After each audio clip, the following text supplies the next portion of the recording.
Good morning, everyone. Will the Committee on Executive Management come to order? Present today are myself, Vice Chair Nishimoto, Council Members Kia Aina and Council Member Okimoto. Good morning and welcome. Thank you for being here.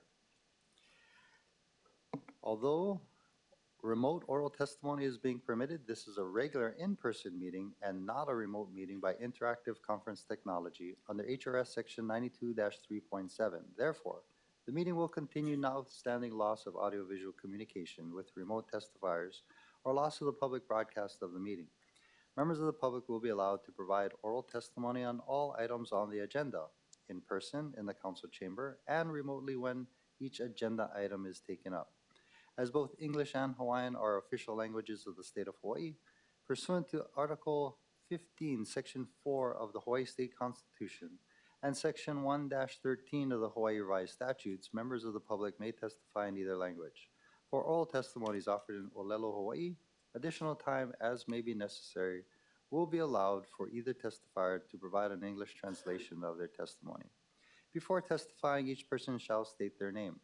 Each speaker may not have anyone else read their statement and is limited to a 1-minute presentation on each item. Once in-person testimony has concluded, I will proceed to those who have registered to testify remotely by video conference. When your name is called, please monitor your screen and activate your audio feed when prompted. I will then give persons who have not registered an opportunity to offer testimony. Please utilize the raise hand feature in the Zoom to be called on. For those joining us by telephone only, please press *9 to indicate your desire to speak. I will identify you by the last 3 digits of your phone number. When your number is called, please press *6 to unmute yourself when prompted. Some friendly reminders and tips. Video conference from a quiet location, if possible. If you're also watching the proceeding on Olelo, please mute your television at the time you are called to testify. When the timer on the screen reaches 0, please conclude your remarks promptly. Written testimonies, including the testifier's address, email address, and phone number, will be available to the public as described on the posted agenda. As a courtesy, please turn off all cell phones. Turning to our agenda, members, we are on item number 1, an update from the administration on the current recovery efforts related to the island-wide impacts of the KONA storms. Just as a reminder, folks, and why I'm bringing this back up, you may recall that the KONA Storm 1, there were 95,954 customers without electricity. On KONA Storm 2, there are 115,300 customers without electricity. Total of 236 people were rescued, 10 people were hospitalized, 72 people and 2 dogs. I didn't know that. 2 dogs were rescued via airlift. Evacuation order was ordered for 5,500 residents in Waialua and Haleiwa, and 4,000 to 5,000 people were at possible risk from a dam failure. And as we know, and one of the things why we want to talk about item number 2 especially is at 8:25 p.m. Kaukonahua stream gauge surged 2 feet in 2 hours, a key warning sign. And we talked about this, I believe, yesterday in Matt Wyer's committee about what we could do for the streams, and this is just a follow-up on that. So we do have from the administration, I believe, Roger Babcock from the Director of Department of Environmental Services, Andrew Kawano, Director of the Department of Budget and Fiscal Services, and Dr. Randall Collins, Director of Department of Emergency Management. I also see the Deputy Managing Director. Aloha and welcome. Please proceed. Good morning, Chair Waters. Good morning, Council members. Krishna Jaram, Deputy Managing Director. Chair Waters, I want to thank you for making this presentation possible.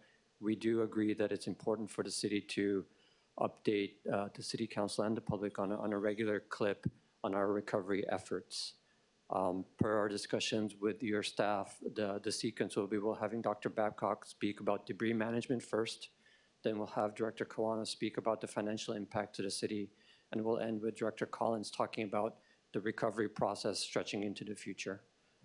Before I turn things over to Director Babcock, there's going to be a slide in Director Collins' effort where, Dr. Collins' slide deck, where it speaks about how local government is the lead on recovery and that we carry the weight of that responsibility. And I just want to assure the City Council that we take that responsibility very seriously. Every department remains engaged. And while we don't know everything yet about the recovery process, we intend to do this to the best of ability. So thank you, and I'll turn it over to Dr. Babcock at this time. Thank you so much. Good morning and welcome, Dr. Babcock. Good morning. So there are some slides that I'd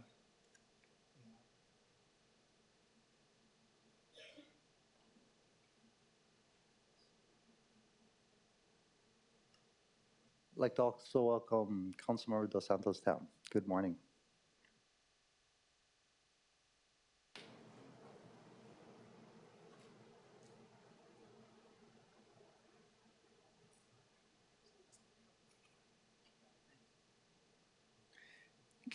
thank you for that assistance. Okay, so you folks have a printout of these slides as well. So good morning, Chair and committee members. Roger Babcock, Department of Environmental Services. So my part is to give an update on the debris clearance and where we're at with that now with our temporary debris sorting and reduction facility. So there are the slides, and I will point out there's a couple of very small changes in numbers that I'll point out when we get to those slides. And we also just this morning got a report on some soil sampling results that just came in today. But I'll highlight that when we get to there. Okay, so an overall summary is kind of shown, summary information is shown in this first slide. The company that we use, that we have under contract for debris, emergency debris management is called DRC Emergency Services. They're from the mainland. Their part of their contract covers debris clearing and hauling. There's also a contract with Tetra Tech Incorporated, which does debris monitoring services. So we have two contracts. Those have been in place. They're multi-year contracts. They're sort of on call, available to us. And then we, with them, we developed a whole plan associated with emergency debris clearance island-wide. That program or plan is set up for a category for hurricane, a direct hit on the island with all the associated damage and debris that would be associated with that. And but it can be scaled to whatever size event, including the event that we had back in March last month. So there is a photo there, which is from March 28th, 2026. We were several days into the debris clearance, and so that gives an idea about how much debris there was, kind of pretty much the maximum amount. Debris began accumulating on Sunday, March 22nd, following the storm, which was really, that was KONA low 2, which was really overnight on March 21st into the 22nd. We on that day decided to activate the contract and have them come to Oahu. So we made that call on March 22nd. We opened the site at Central Oahu Regional Park, Patsy Mink Park, on March 23rd. That's the Monday. We made that decision and we opened that ourselves. DRC and Tetra Tech were not here yet. So that was on Monday, March 23rd. By 2 p.m., we had that site open in conjunction with working with Parks, Department of Parks and Recreation to make that site possible. So the next slide shows it's really a TDSR site, temporary debris storage and reduction site, that was shown in the previous picture. It's actually 8 acres. That whole section of the part is actually 8 acres, but we didn't use all of it. The baseline sampling was done on March 25th by a company called EnviroServices. We've posted that report, their report, on our website. That photo shows where they sampled. They couldn't sample where the debris was because the debris was there, but they did sample all around the park. They sampled what are known as created three decision units. That just means areas that are sub-areas that they can decide whether they are contaminated or not. Those dots represent the grids, and there are 126 grid locations as part of the sampling, the baseline sampling. They did that sampling on March 25th. Results came back on April 10th. We got a report. That's the report that's posted online. They found, and there's a long list of things that need to be sampled according to federal and state rules about these things. And the conclusion was there was no background contamination in the park in these areas. And so that means that there also presumably would be no contamination where the debris were in that open area. What that means then is that it has to be restored to the baseline condition, which means no contamination. So when sampling after the work is over and the site is cleared and the sampling happens in the actual debris area, all the results need to come back as no contamination before it can be released and back to the city. Okay, next slide shows after the site was nearly cleared. This photo is from April 7th. There's still a tiny little bit of debris there near the excavator in kind of the upper right part. The clearance was completed on April 9th, so all the debris was gone at that time. Approximately 2,700 tons of debris was processed at the site. Some of it went to landfill, some was metal recycling, some went to compost recycling, and yeah, so I'll show those numbers in a little bit. So that was when the site was nearly cleared. This shows after, more recently, on the 27th, this week, what it looked like after it was completely cleared and some little bit of excavation was done to sort of scrape the surface soil off, 3 to 5 inches of surface soil, total of about 1,000 cubic yards. That soil was then sampled to, as shown on the next slide. So this sort of walks through what we did. So that excavated soil was sampled on April 23rd. So that date isn't on there, but it was April 23rd. The results, it says, will be available this week. They came in this morning, and they found no contamination in that excavated soil. Now, it's a different sort of analysis. This soil was sampled just for its ability to be disposed of at the landfill. So when material is disposed of at the landfill, it has to be characterized. That's a requirement of our operator, Waste Management. And so there are certain parameters that need to be evaluated in order to allow the disposal there for daily cover.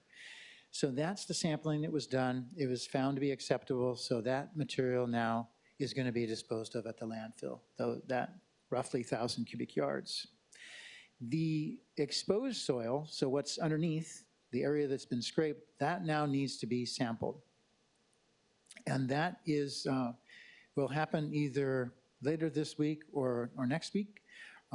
That is per a plan that was submitted to Department of Health and accepted. There will be 50, there is a grid, and I don't have a photo of that, but in that area, this overall area here, they have 50 sample locations in a grid that will be sampled. And that's also by Enviro Services. And then that will be sent out for that longer list, the same list of contaminants that were evaluated in the baseline sampling.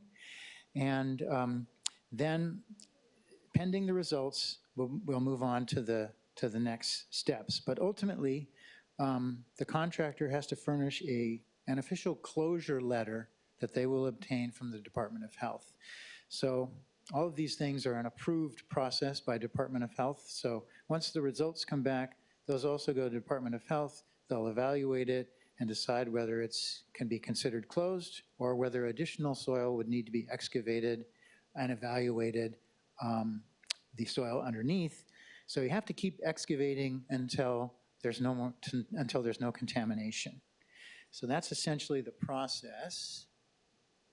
So I think that's described here. So within that area that's been scraped, there will be 6 decision units. Whether or not additional excavation is needed will depend upon that next sampling. Assuming that it is clear, at some point it will all be judged as clean and acceptable. Then clean fill will be brought in from outside to regrade and build it back up to its pre-level, pre-elevation. Then any irrigation system repairs will be made. Irrigation lines and sprinklers, anything that's been that has been damaged or removed. Following that, then hydroseeding will happen. That's planting new grass. They have to allow 4 to 6 weeks for that to root well and mow it. Once that's then signed off on and approved, then we'll remove the temporary fencing and turn it back over to Department of Parks and Recreation.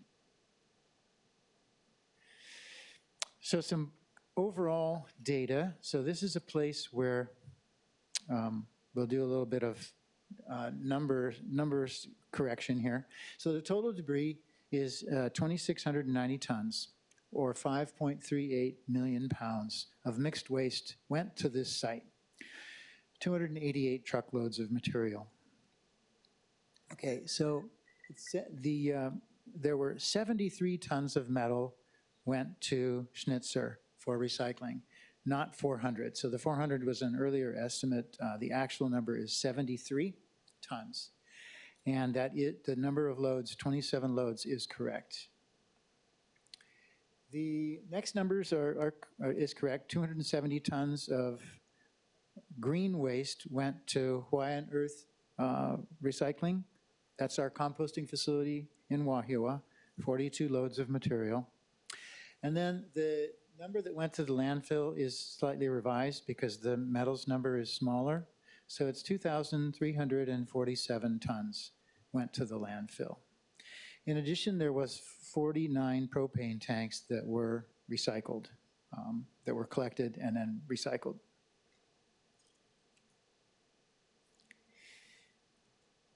So if there's any questions, let me know. There is, we're not completely done. There's the remediation and closure of the site, but there's also additional debris out in the North Shore area. There is still known debris that we know about on private property, on farms. We are working with the Agribusiness Development Corporation, Hawaii Farm Bureau, and some state agencies and HAIMA together to locate the additional debris. Our DRC contractor has been visiting those and continues to visit those sites and determine a cost estimate or a scope for that additional removal. This would not go to the Corp site. That's going to be closed. If we proceed with this, depending upon a decision that needs to be made based on cost and who's going to be involved and who's going to pay, that would go directly either to compost recycling or to landfill or whatever, but it would not. We're not going to reopen the TDSR site.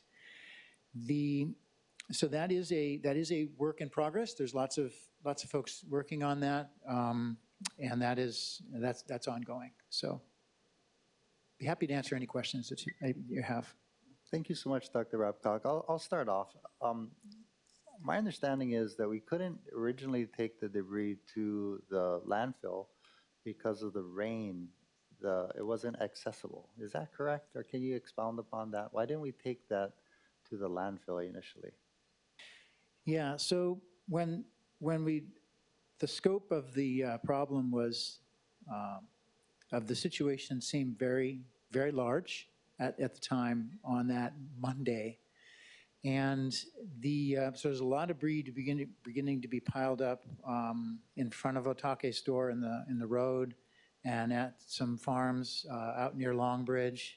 And we didn't really know how much there was going to be or whether, what was going to happen. So at that point, we did make the call that we were going to activate this contract that we have. And that would then allow this temporary debris, a TDSR, to be set up so that we could do sorting. Sorting like out in the street or somewhere else on private property would be challenging and something that we don't really have personnel to do. So I think the main question is why we didn't just take it all to the landfill. So mainly because we could do this sorting and try and not take everything to the landfill, including appliances and metal and lots of things like that. So we don't want to bury that if we don't have to. But we also really didn't know how much debris we were going to get. We could have gotten 100,000 tons or something like that. We really didn't know at that point. But we knew that if we activated this contract, folks would come. They've got all the contracts set up to do the hauling, the sorting, and the disposal. So that is kind of how we made that decision. Okay, that makes sense. What does DTSR stand for? Stands for Temporary Debris Storage and Reduction. Temporary debris storage and reduction. Okay. One of the things you started off by saying was that going forward, we have designated sites for temporary sorting. Could you just generally tell us where these sites are? And I'd imagine you have these sites in each neighborhood or each community in the event that there's a hurricane or another storm. Like, how does the public know where these sites are? Yeah, so there's two ways. We have our plan is posted on the website, and it's called a DMOP, Debris Monitoring, and I can't remember the exact what that stands for, but it outlines, it shows the island broken up into 4 different areas, and then there are main TDSR sites, and then there are additional TDSR sites. Sorry, I didn't bring that with me, but I believe there are about 6 main sites, and then there are a lot of additional sites. Many parks that are not tiny are on that list, including Central Oahu Regional Park is one of the sites. It's not one of the main sites. It's one of the other sites. The main sites, some of them are on federal land. Several of them are on federal land, and at least one is in private land. But sorry, I didn't bring that. I didn't bring that information. No, just generally, we're curious. You know, this site that was used, the Corp site. Is that a DMOP designated site? It is. Yeah, it's on the list. Okay. No, I know right after the storm, I think the very next day,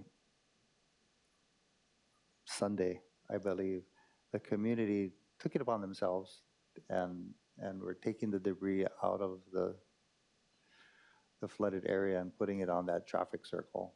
And then the city took it from the traffic circle to the Corp site and others. And I know that the city did come through with other garbage trucks, the ones that we see that drive through our neighborhoods. Was that then taken to the Corp site, those garbage trucks, or was that taken normally how it usually is to the H-Power? Yeah, so at that time, we were taking everything to the TDSR site at Corp. Yeah. And most of the hauling was done by private companies and the loading. And quickly, and those were like roll-off type trucks, big container trucks. And so the city, refuse realized that the task was not really suitable to our rear loader trucks, which we had several out there. We were out there together. We saw those trucks that morning. We had deployed those quickly, but quickly found out that that wasn't an effective way to haul that debris. You needed to use excavators and large containers and just load those things up. You remember the pile was massive. And whereas in the rear loaders, it's kind of a hand operation. And they did do some, but they weren't very effective. So we quickly sort of stopped doing that and let the larger trucks work. I would say that DFM pretty quickly started getting involved as well, because they have dump trucks, so that's a big open truck, and so they were also lining up and taking, the private contractors were the ones who were doing the loading, and so they kept taking loads almost continuously throughout that week.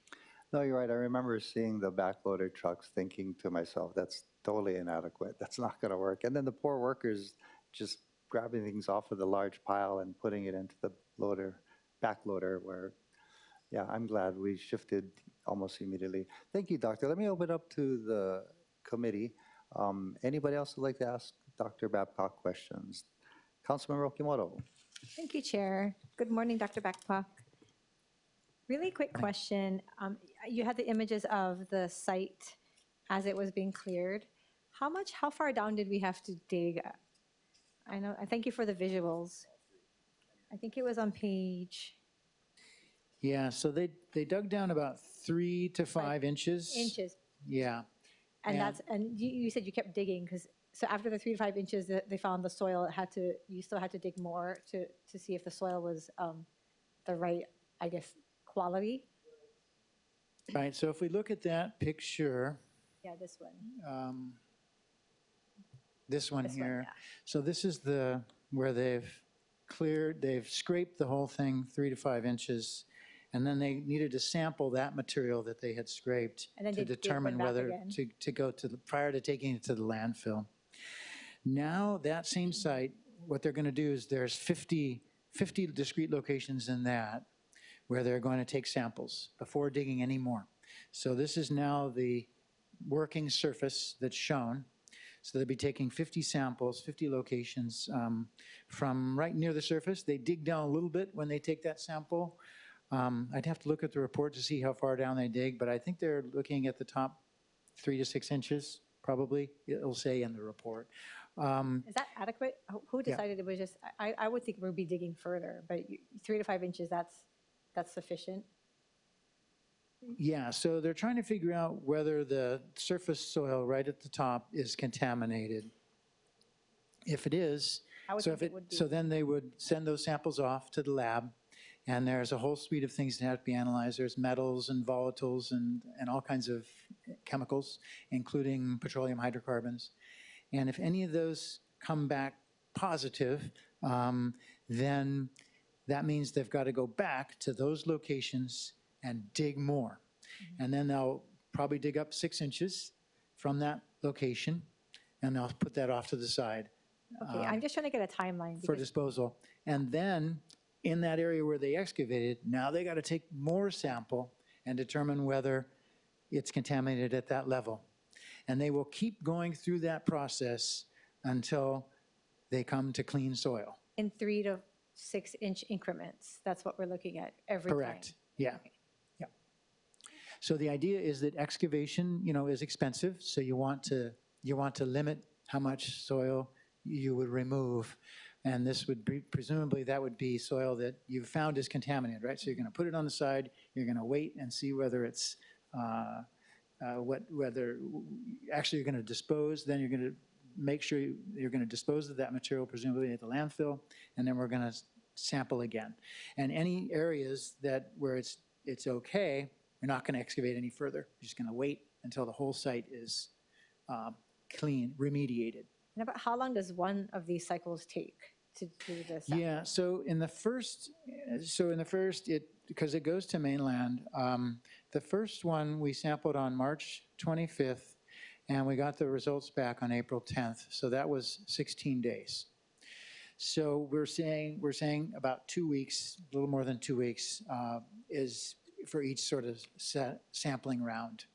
And we're now on the second sampling? Is that what you said? So we got the first one back. We're now on the second set of samples? Yeah, so the first one was just a baseline, which established that there wasn't any contamination and said, okay, so now this is where we have to get back to when we start sampling the actual site.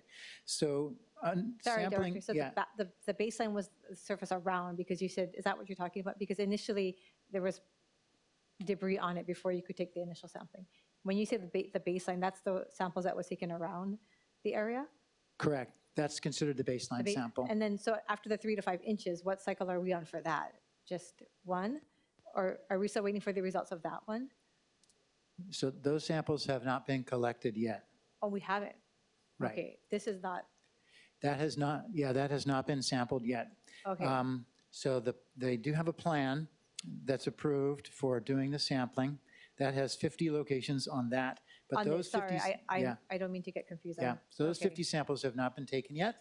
And once that is completed, then they'll be sent off to, And for this, the this 16 picture days. has, you dug up how much dirt was dug up over here in this picture? Before the Sorry, say sampling. that again? How much ground or soil was dug up in this picture? It looks like there's a lot of soil that was dug up. Yeah, so that's the 3 to 5 This inches. is the 3 to 5 inches? Yeah. And that soil is sitting somewhere waiting to be sampled? That has been sampled. And so again, that is not. I'm sorry, I'm not understanding. No, it's Forgive okay. me. So this one, there's 3 to 5 inches of surface soil was scraped off, and that is not intended to be reused. So it was going to go to the landfill for sure, because there's still a little debris in that Underneath stuff. that is what you're sampling. What's that? Underneath that is that's what you're going to sample. Underneath that is what's important, yeah. Okay. So that part is for sure going to be discarded. Those Okay. that 1,000 cubic yards is all going to go to landfill. But before it could go to the landfill, it had to be sampled per landfill requirements, which is different than the remediation of the site. Okay, That's much less strict in terms of what's acceptable at the landfill. You don't have to analyze as many things. Now, what hasn't happened yet will be essentially the first round of closure sampling, which is the 50 sites within that exposed area. Those will be sent off. Once they 14 to 16 days later, approximately, we'll get the results back. So it will remain like it is, except for some little holes where they went and grabbed some sample, and then find out whether it's good to go now and nothing else needs to be done, or whether additional excavation needs to be done in okay. certain areas. Thank you. And so with the contractor, it doesn't matter how long this takes, or is it the same amount that we're paying for the service? Or if it takes longer than we anticipate, would we have to then expend more resources? Yeah, thank you. No, that's all included in the base cost of the contract once it was activated. So they're responsible for restoring the site. If there had been 10 sites or 20 sites, it's the same thing. They all have to be restored to pre-use condition, including all the way up till it's back to grass and leveled the same way it was before, and it has irrigation system, and Okay. it's all ready to be accepted. So there is no additional cost, no matter how long that takes. And what was the amount of the contract? The contract has a couple different parts. It has some, essentially, an overall management cost for the entire scale, however long the debris clearance and recycling and disposal takes. In the contract, it says up to 26 weeks. And then there's also the remediation, which is also a fixed cost, irrespective of how long it takes. And then there are unit costs for every load that's collected, the sorting operation, the monitoring of all that, the calculations for FEMA reimbursement potential, as well as hauling costs for disposal and charges for the disposal operations, so tip fees and stuff like that. So all that stuff has unit costs in the contract. Right now, based on everything that we know, our but it is sort of evolving because it's not done yet. But basically, we're looking at about $4.5 million as the total projected cost for this, for everything inclusive. And the department had budgeted for this in this fiscal year. So environmental services has only a small amount budgeted for this, in each year for this possibility. There is I think Andy Quano, Director Quano will talk about more about the budget, but there is there's another category, a budget that's not in ENV for disaster mitigation and stuff. Sorry, and last question. How much does ENV budget for this fiscal year? I'm not remembering that number, but I think it's a fairly small number. Yeah, we'll have to look that Okay, up. Thank you so much. If you could get that. It's I believe it's less than $100,000 or something like that. Okay, thank you, Director. Thank you, Chair. Thank you, members. Any follow-up questions for Dr. Babcock? Seeing none, thank you so much. Appreciate you. Yep, thank you. Next, we have Andrew Kawano, Director of Budget and Fiscal Services. Good morning and welcome.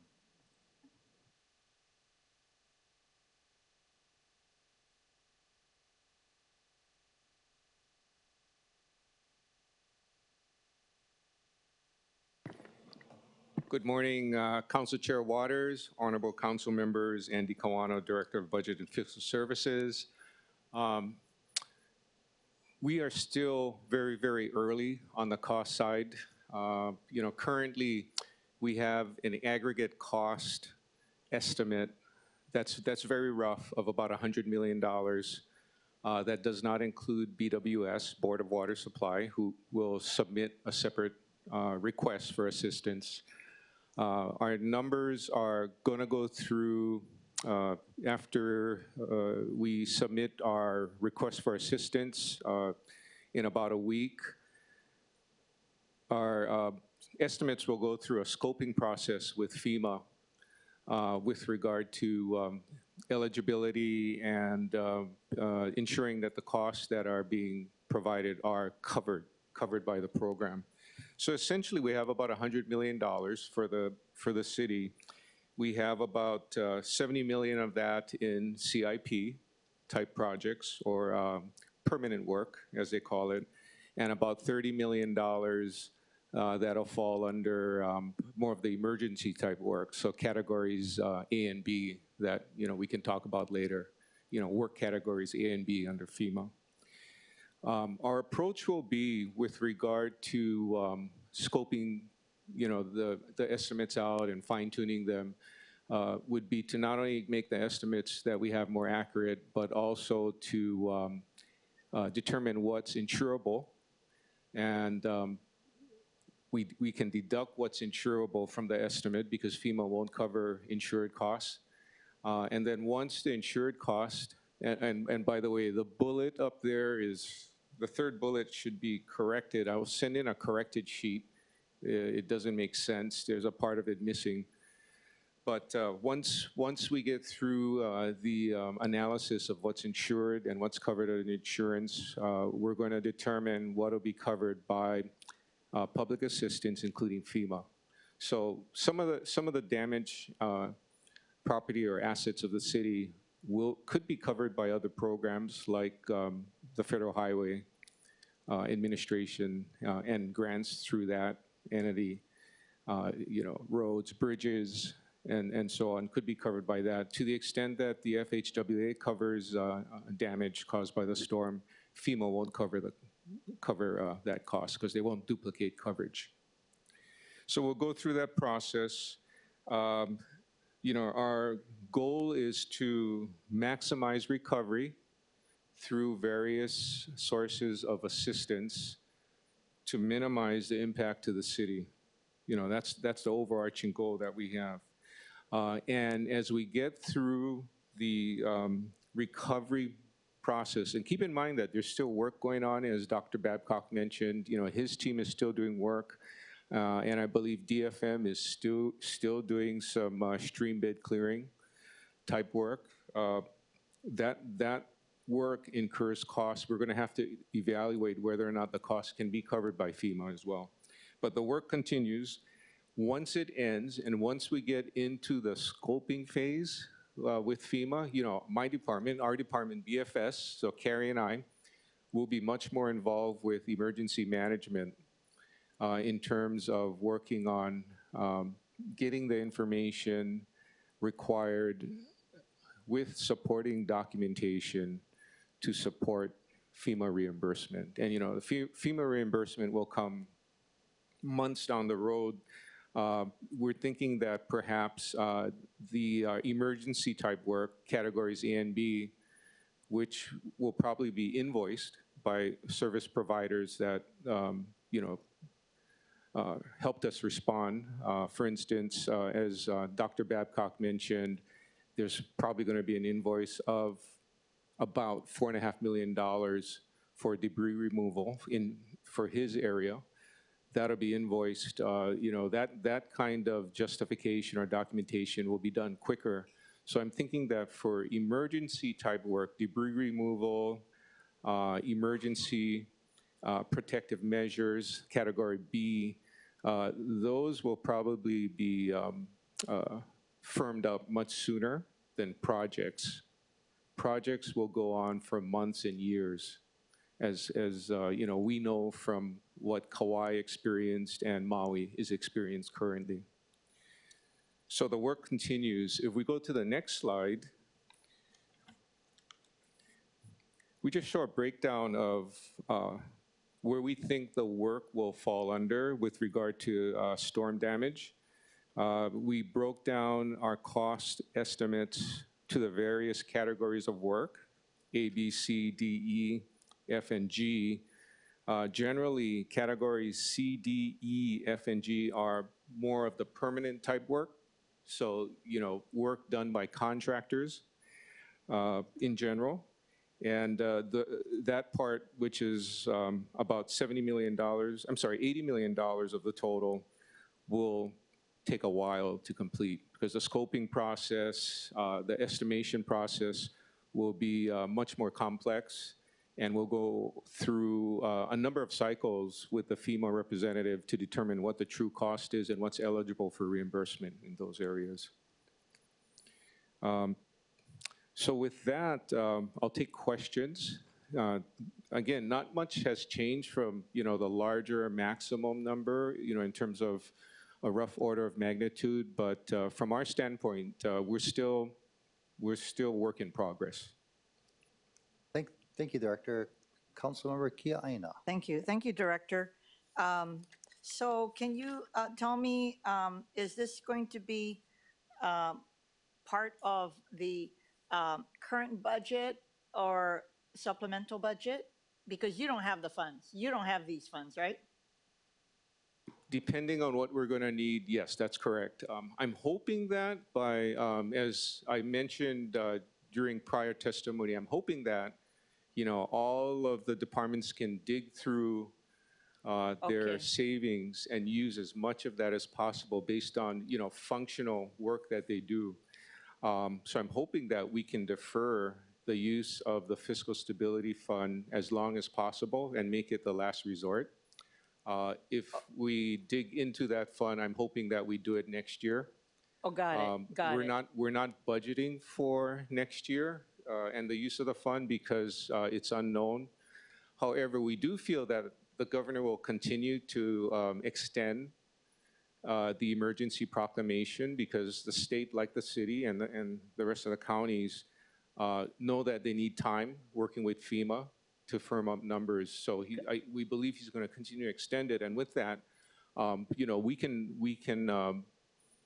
can use the Fiscal Stability Fund as needed with reporting to council members. Got it. So with regard to our timing for budgetary purposes, because our last hearing is going to be on Friday, so it's a different timeline because you're going to look at what you could use in the Stability Fund now, and then any additional funding, you'll let us know. Yes. So it's more a longer-term process. We'll keep you informed. And keep in mind that we have the provision for disaster preparedness and Got it. response. Got For FY26, there was $7.5 million. I believe we have $4 million for next year in the 27 budget, so we're going to exhaust all of Okay. that as well. Okay, and then yeah. you are, no matter how you get the funds, you are, a percentage of those funds will be reimbursed by the federal government, correct? Yes, so the percentage that the president decided on was 75% Got it. of eligible costs. And I just want to put in a pitch again for the authorizing legislation that's being considered in the U.S. Congress with regard to changing the dynamics of how federal funding comes. They're trying to simplify the process, called the FEMA Act. And they are trying to change the manner of how funding comes down to convert it from reimbursable to just outright get the funds down to the city and state governments. It's a bipartisan bill. I would greatly appreciate the mayor's support of that measure. Thank you, Council Member. Councilmember Dos Santos Tam, please proceed. Thank you, Chair. First of all, I wanted to appreciate Director Babcock as well as yourself coming up here. Director Babcock, in his presentation, mentioned the cost estimate for debris removal to be on the order of $4 million, something between 4.1 and 4.5. On this slide, it's estimated about 6.6. Where's the remaining 2.1 million or so?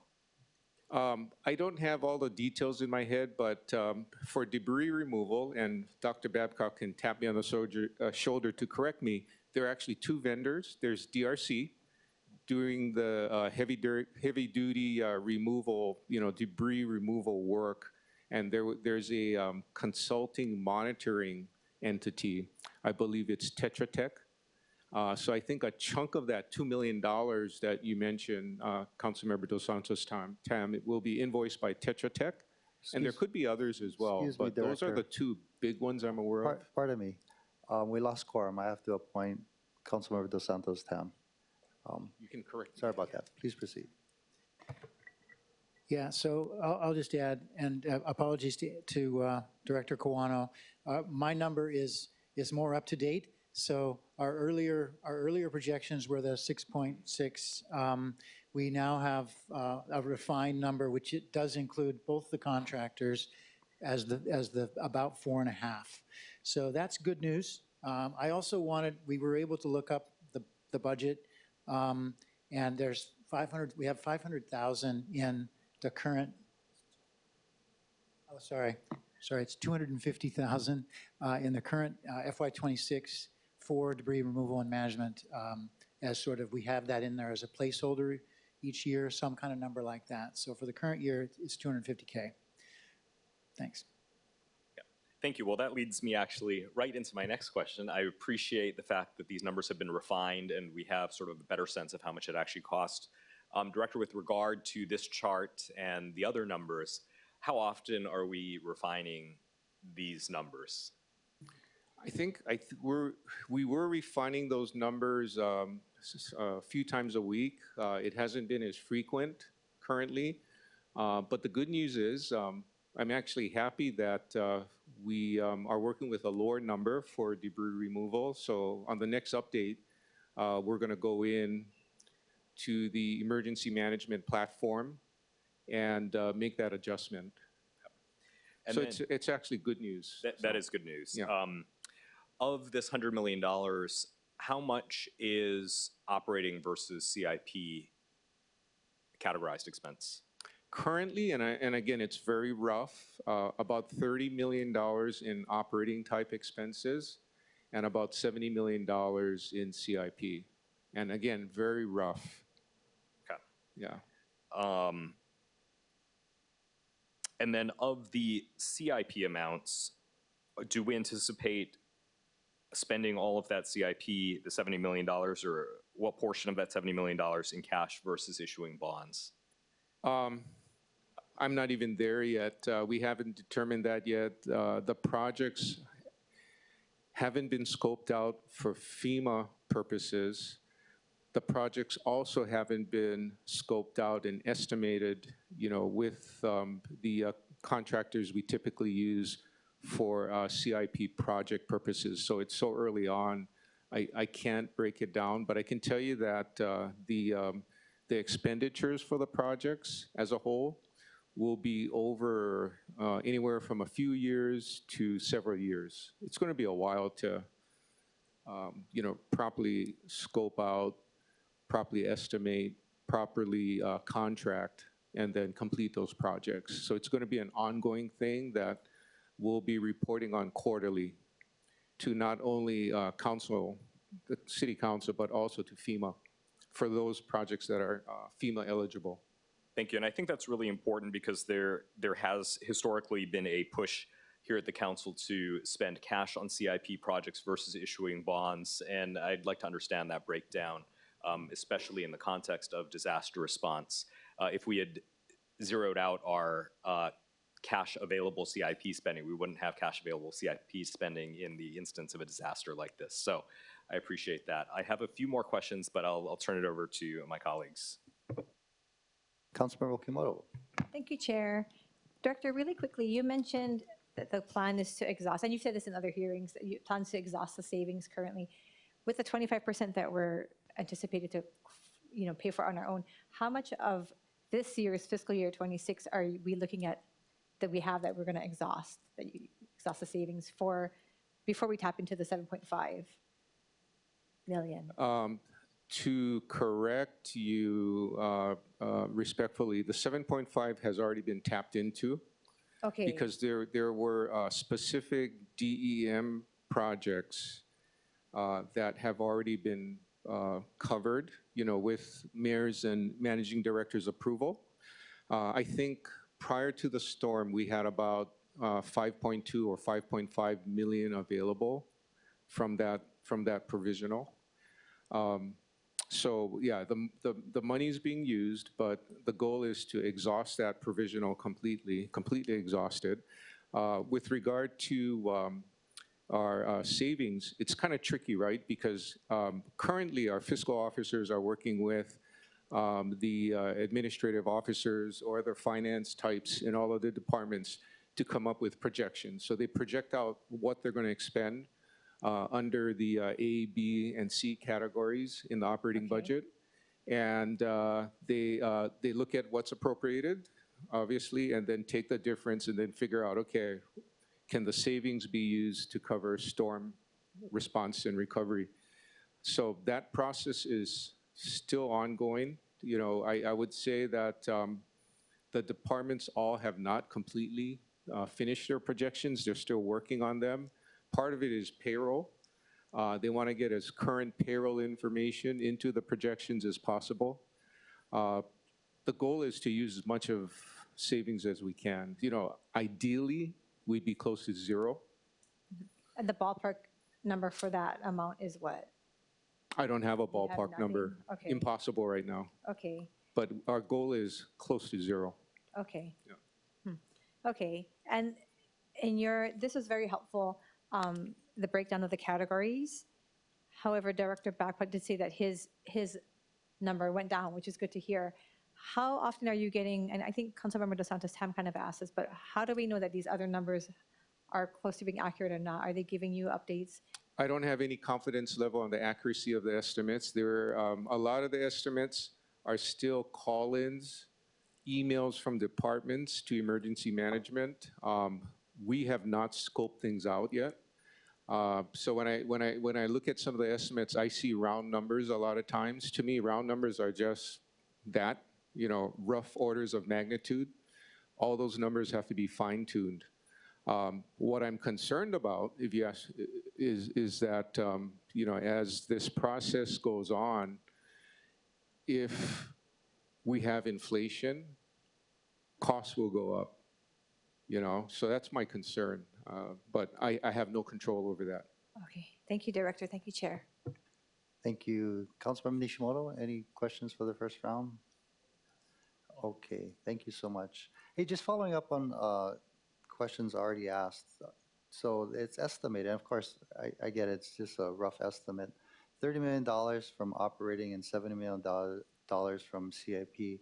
And we're doing our best to absorb the $30 million from existing funds that are allocated in this fiscal year. As far as the $70 million from the CIP, Capital Improvement Project budget, are we going to try to absorb that this year as well, or this 70 million is ongoing over the next couple of years? My take is that it's going to be ongoing. It's going to go into 27, 28, 29, 30. We're going to be ongoing. It's going to be, depending on the project and complexity of the work that has to be done. Okay. And I think you mentioned that on the second page of your slide deck. Categories A and B, we're probably going to try to pay that with cash. And then C, D, E, F, and G likely would be CIP. Would that be accurate? More likely than not, the vast majority will be bond funds. Okay. Yeah. No, that's really helpful. Because we're probably going to have to pay it ahead of FEMA reimbursement. Right. Yeah. And I guess the good news is that the president said that we can be reimbursed up to 75% of costs. So if it's $100 million, we possibly can get reimbursed up to 75 million.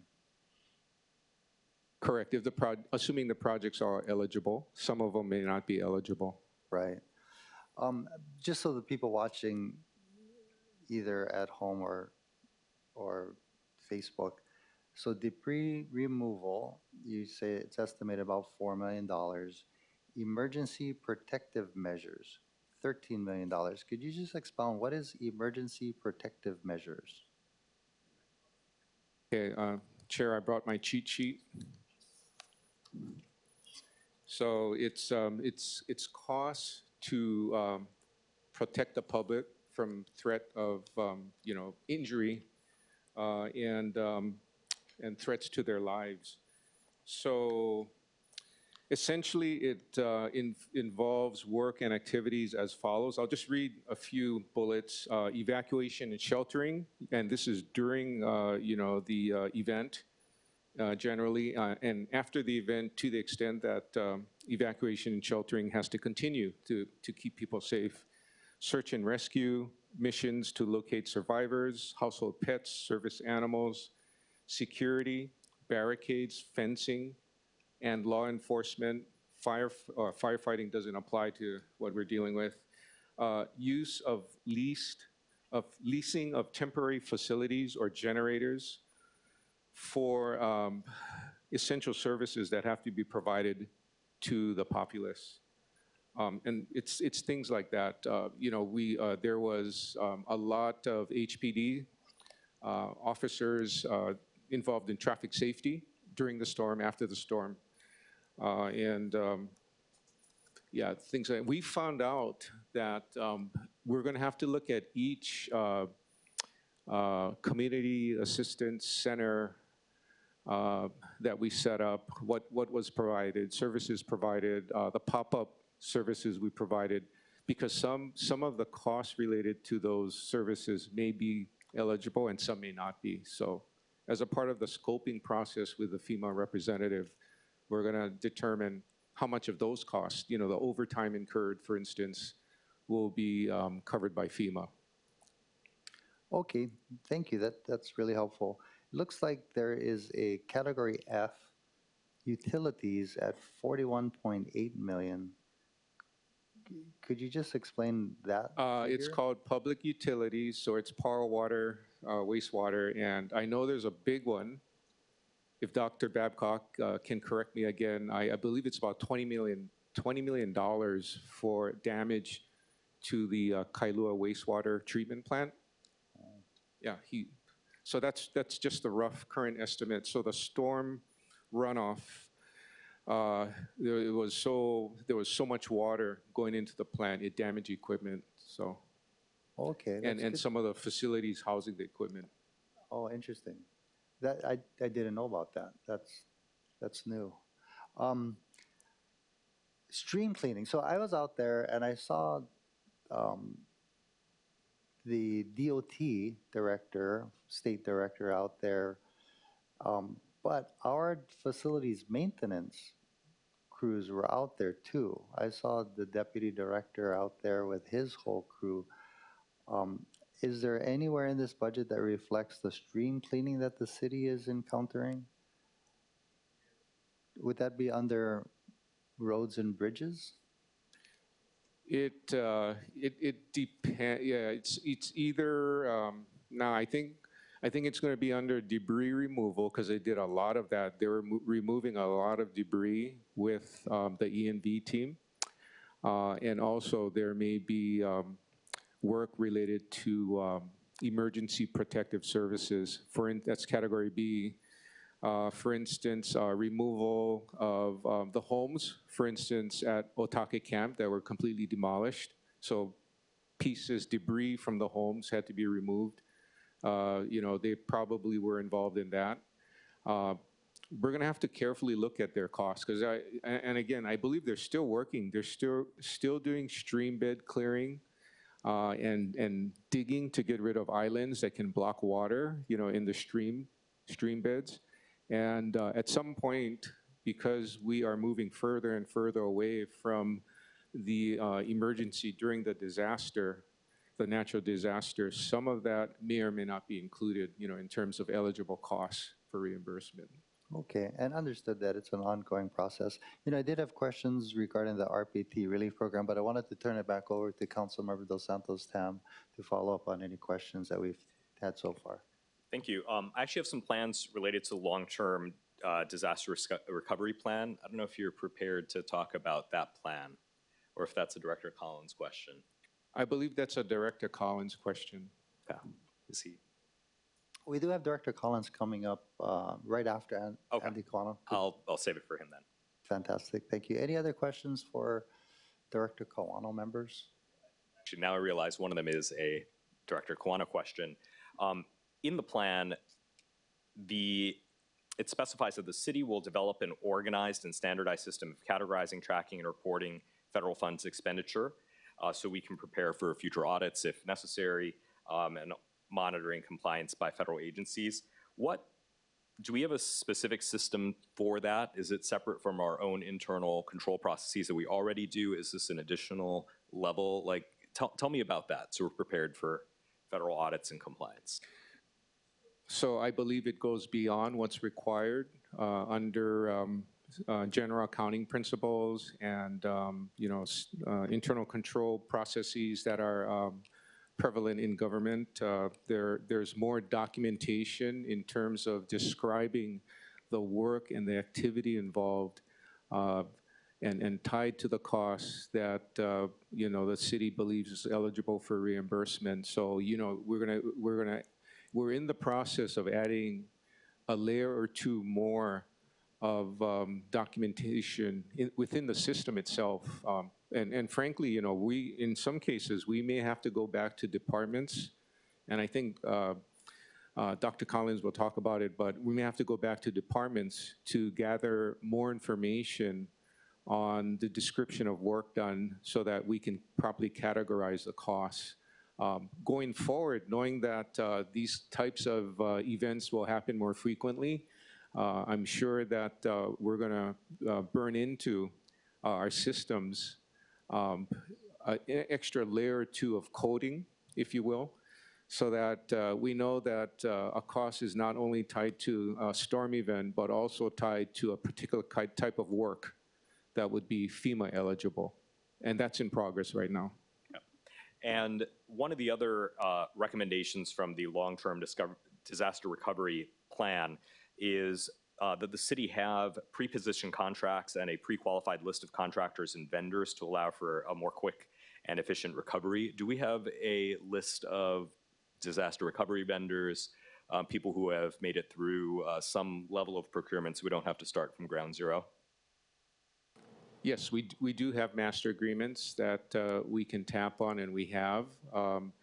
But there are specialists that are involved in planning, structuring, documentation, reporting for FEMA purposes that we may not have on board, and we're in the process right now of figuring out how to contract them for the short term and long term. Yeah, thank you. Thank you. Councilmember Kia Aina. Director, I just wanted to make sure with regard to the Kailua wastewater treatment plant, we actually have significant funding in the current budget for improvements, and I'm hoping that with any damage accruing from the storms, it could be weathered through the current budgetary items? Yeah, that's going to be, it's going to require some finesse. Because not getting into the complexity of wastewater treatment plants, because I'm not, an expert in that, but I do understand that if you have a project related to an asset Yeah, and the storm damaged the asset, project commencement date, but you have it on the board, so it's in our budget. My understanding is that the onus is on us, the city, to prove that the damage yes. was truly caused by the storm and not due to deferred maintenance. Okay, but Yeah. having said that, if Yeah. indeed it was proved, the money that we have in the current budget to make improvements could potentially be reimbursed. That's all I'm trying to clarify. That is correct, yes. Okay, that's all. Yeah. Thank you. Thank you. Before we hear from Dr. Collins, Director of Emergency Management, could you just give us a brief update on the RPT relief program and status? Yeah, jeez. Okay. I'm current only from about a week ago, maybe 2 weeks ago. So about 2 weeks ago, I was informed by the Real Property Assessment Division that they had received just over 70 applications. Since then, they've gotten a file of residents, businesses that have filed for relief through emergency management, and they've done outreach. So they've mailed out about 1,200 packets to households that may have, and businesses that may have incurred losses, businesses, farms as well, that may have incurred losses. So they're in the process now of follow-up. They've also hit in the streets, so the appraisers have gone out to look at, and validate some of the claims for remission. And that's also in progress. And people have to realize that the taxes that will be refunded, if you will, would be taxes paid during fiscal year 26. So if you have, just for a round number, $1 million home, you're going to pay, and it's your primary home, you have, you have the exemption, you're going to pay just over $3,000, closer to $3,500. The potential refund is that. However, the refund is also based on whether you have damage to the land or the structure on the land, right? So if there's no damage to your land, but you had home damage that qualifies, the part of the assessed value allocated to the land would not be included in any refund amount. They would look solely at the value of the structure and determine the extent of damage of the structure. Okay, that was going to be my question. Does the program cover only structures, not land? Which the answer is yes. What does the program do for farmers? For farmers, it's essentially same thing, land and structures. Crops are not covered. And that's where a lot of the asset base for farmers are in the actual crops, what they're growing and stuff like that. That's not covered, yeah. Okay. Okay, thank you. Any follow-up questions, council members? Seeing none, thank you so much. Next, we have Director of Emergency Management, Dr. Randall Collins. Aloha and welcome.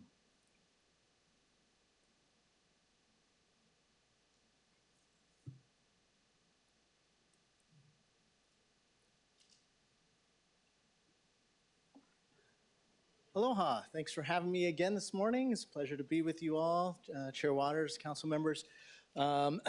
As the DMD indicated, we're going to talk a lot about recovery today and what our journey looks like from and how we got here and where we're going. So one thing that I want you all to know is that we went to great deal of effort to bring in a lot of outside help to support us both in the response and the recovery. We brought in the FDNY Incident Management Team. We brought in the Palmetto Incident Support Team. That support team from South Carolina is a team that helped develop a transition plan into recovery, so it was a huge support there. Then we brought in a consultant, recovery consultant from Longview Solutions.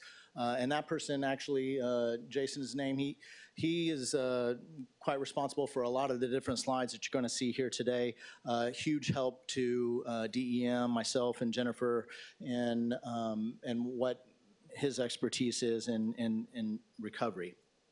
Then we have, we're working on right now a federal programs consultant and a cost recovery contractor, both to bring in and maximize our return on investment, if you will, maximize the amount of reimbursement we can get from FEMA. So that's really the focus there.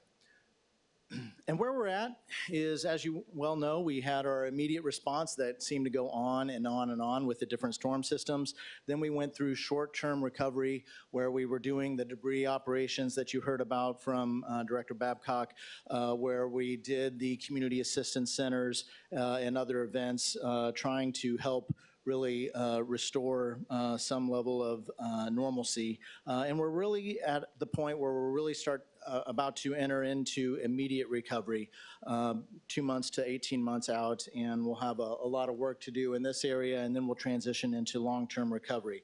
One thing I do want to note is that recovery is not really just about getting reimbursement from FEMA, although we will spend a lot of time on that and show what FEMA can provide and the steps that we'll have to go through to do that.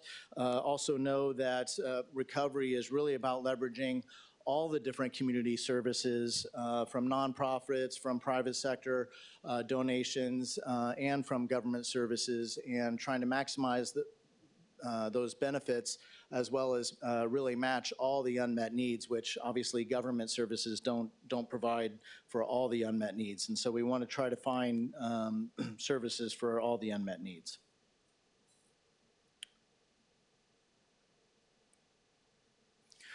Okay, so where we're at, obviously we had the disaster, then we had to do a request for declaration that the governor sent up to, through FEMA to DHS to the president. The declaration was approved on, I believe, April 7th, and then we began to receive federal assistance. And where we're going to focus our discussion today is in the FEMA's individual assistance program, their public assistance program, and we'll also talk about SBA assistance. When we received that declaration, it was given a number. It's DR 4909. As I said, the declaration date was on April 7th. That's important because it starts to trigger a lot of different, a lot of different deadlines that we need to look at. The incident period was March 10th through the 24th. That's very significant as well because they included Kona Low 1 and Kona Low 2. We were very worried that they were going to make them separate events, and that was going to be a real challenge for everyone. So we're very thankful that FEMA allowed us and allowed the state to merge the Kona Lows together. And then the Maui, Hawaii County, and Oahu all received the declaration. And as it was mentioned by Director Kawano, at a 75-25% share. And so that's the program that we're jumping into. Our responsibilities, I think it was mentioned before, but it's definitely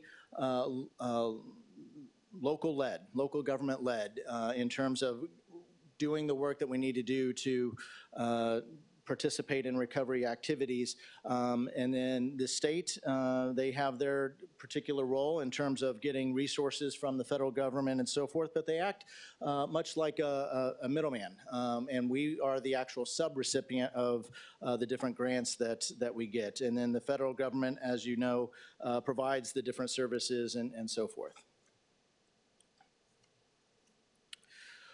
So some of the programs that we are eligible for is the FEMA programs and emergency work and permanent work under public assistance that was already talked about a little bit. We'll go into a little bit more detail on that. And then we're also eligible for the federal highway road repair as well as USDA services. and we're currently working with all the different departments to leverage all the different resources available to us. And there's another slide later that shows, I think, even a few more programs there.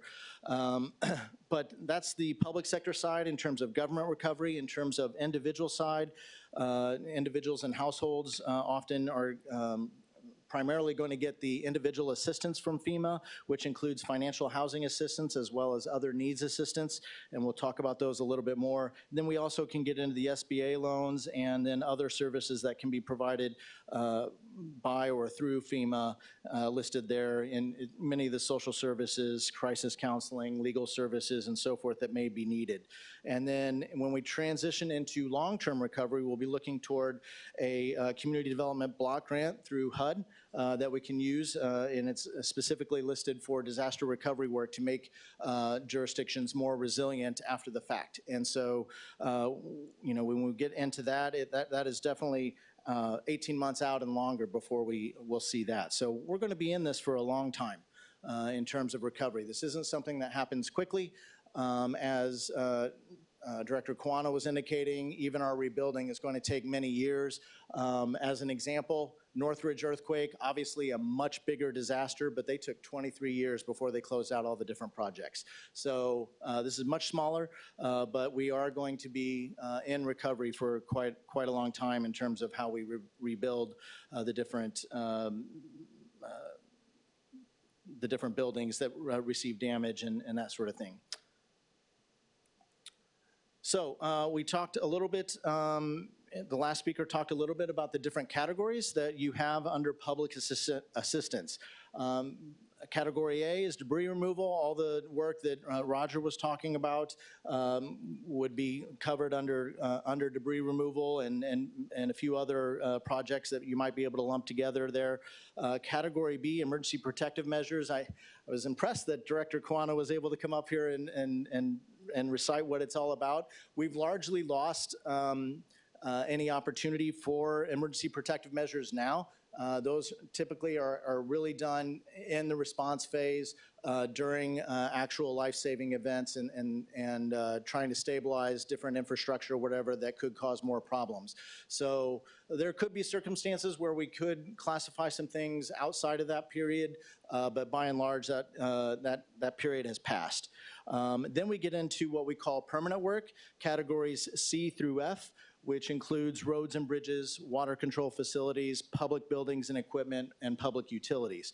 One thing that we did not get is category G, which is for parks and other facilities. And I believe that the state is currently appealing that decision in hopes that we can get parks and other facilities that category approved for federal assistance as well. That being said, I would tell you, you know, I heard some questions earlier and these continue. We will look at every single project that we have and do our best to fight with FEMA to make them eligible, whether they're in one category or another. So there was this discussion about some debris removal, but if some of that debris was impacting a road and bridge, we might look at trying to get it approved under roads and bridges rather than under debris removal or vice versa. So there are different tricks to the trade, which kind of goes back to why we, why we want these different contractors that can come in and help us make the different arguments that know this part of emergency management a lot better. And I will say that public assistance is governed by about a 328-page, what we call Papa G, public assistance policy guide. And so it's very, and that's just under the public assistance. There's a whole nother manual under debris management or debris operations as well. So it gets very specific and very nuanced in how you can approach getting some of these projects under these different categories approved. It's a long process, and this is kind of where we're at in that process. We just had our applicants briefing on Monday. And then the next thing will be the submission of our request for public assistance, which we're doing here. We will be the primary, DEM will be the primary applicant for the city and county of Honolulu, and we'll take all the other projects underneath the DEM moniker, if you will. And then the only other exception to that is Board of Water Supply, given their circumstances, will be their own individual applicant. But that being said, then, and you've already heard a little bit about it, we're going to have to go into scoping. We have about 60 days to capture all the different projects and the scoping and to firm up some of those estimates that Director KONA was talking about. Once we do that scoping, it gets moved into formulation of projects, and sometimes we'll merge smaller projects together into one larger project, but then we'll look at others, as mentioned, the $20 million project would be obviously its own project. Then we get into approval, and then once we get into approval, you get into the project completion, getting built, repairs made, funding gets reimbursed after the fact, and so forth. And so it is a very long journey, and while we've made it through several steps very quickly here, it really slows down in the long end when we're doing construction, and those construction projects takes a long time. So that's public assistance, and then the other big major program is what we call individual assistance, and this is assistance that goes directly to the survivors of the flood, and some of the big programs there, or subcategories of programs, are the financial housing assistance, which provides financial assistance to individuals and households for if they've been displaced from their home and need temporary housing and that sort of thing. And then you have other needs assistance that provides several different categories, which we'll go into. We did not get the direct housing assistance. What that is normally when FEMA provides trailers or other types of temporary housing. That was not approved for this particular emergency. And then other programs that also benefit individuals and survivors are the SBA loans, and as mentioned before, the crisis counseling, disaster legal services, case management, the DSNAP program, and unemployment assistance. So those are the things that we'll be looking at in individual assistance, where they're available right now, and FEMA is taking registrations, and I'll have more information on that in a bit. But financial housing assistance can provide lodging, rental assistance, home repair assistance, and home replacement up to $44,800 for repair and replacement in those housing categories.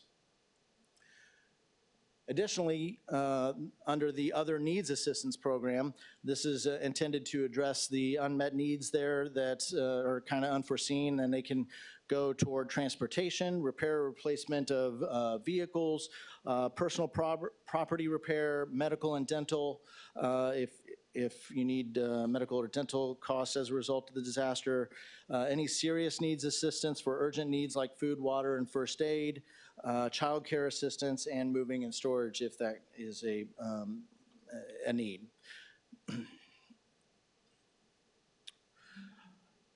There's a process in regards to obtaining your individual assistance services. Of course, we got the presidential declaration, then the survivors need to register with FEMA. FEMA does their due diligence to inspect and document what might be a need or an unmet need, what's not covered by insurance and so forth, and they'll determine the eligibility of the applicant, and then they disperse that assistance. If they get turned down, they do have a process to appeal those decisions. Support has already begun, and these are yesterday's numbers. I have actually today's numbers as well, but as of yesterday, 590 had registered. These are Oahu numbers only.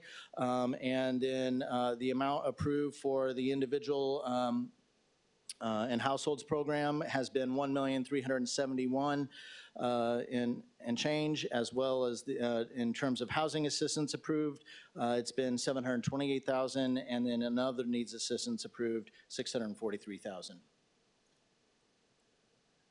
We're also eligible for the SBA disaster loans, and in terms of Who can apply? This is really important because a lot of people think they're not a business, and it's not limited only to businesses. Of course, businesses of all sizes can apply, as well as private nonprofits, homeowners, and renters. You don't, if you're a homeowner or a renter, you are eligible for these loans, and you should be, and I would encourage survivors to apply for any of the services provided by SBA loans, which include the following: home and personal property loans, business physical disaster loans, economic injury disaster loans, mitigation assistance, and any military reservist support there that the SBA can provide. So those are the different programs that SBA provides. And as mentioned, this will eventually turn into a long-term recovery program, in which case we hope to take advantage of CDBG DR services or funding, in which case we can look at improving the different areas around the county, including housing and rehabilitation, reconstruction, affordable housing, infrastructure, unmet needs, as well as economic recovery. So we'll be looking into that into the longer term with the recovery team that is being put together. And then with that, these are the two different areas where survivors can go and apply for FEMA assistance. They can register at disasterassistance.gov online, or they can call in with this particular phone number. And then with the SBA, lending.sba.gov/search disaster, and you can also register by phone there with the phone number provided there. And then looking into the long term, and just so you understand that we are attempting to take advantage of every service, we do have more of a chart here that shows where the services that are provided and when they actually kick in versus an estimated timeline. With that, I conclude the presentation and be happy to answer any of your questions. Thank you so much. That's been very helpful. Council members, any questions for the director? Councilmember Kia Aina. Thank you, Director. I have to tell you, this is one of the best presentations that I have seen with regard to having, sometimes it's when presentations of this magnitude are given, it's kind of skimpy and wanting. This was very detailed, and I appreciated your focusing on the immediate because medium and then long term, because that determines the federal source of funding. So I just wanted to tell you that this is really good. Two agencies that I feel need to be explored that could help, although I feel that your focus on the HUD's CDBG disaster recovery grants is spot on. It is the most flexible system, but of course, as you noted, it has to be congressionally approved. So it's important that you work with your point of contact on the ground and the delegation. I would recommend that you add the U.S. Department of Commerce Economic Development Administration. They also have disaster grants, and they, like the CDBG disaster recovery, they're not permanent programs, as you know. You have to have a declaration, and then it has to be congressionally appropriated. But I see the deputy for the Office of Economic Revitalization there. Most of these programs that you've outlined, they say they can help with housing, they can help with economic recovery, but in my view, the more the merrier. And when you have these types of supplemental disaster bills coming through, it's in the billions of dollars, of course, right? And it goes to affected states. So I just wanted to make sure that, and they're really good. We work well with them out of Seattle, and they have a person here. I was telling the DPP director that they should be part of the HOI when you guys go to North Shore. And the other one that is a little missing, because sometimes I don't know where they fit, it's the USDA Rural Development Program. They don't give out as many grants as other agencies, but they do have low interest loans. And because I feel that farmers are very often not eligible for a lot of the programs coming down the pipeline. I feel that we need to explore federal funding mechanisms where our farmers could be taken care of. So no questions. I just want to tell you, this was a very good presentation. Thank you, Councilmember. I appreciate those words. And I will tell you that OER has been at the table and working very hard.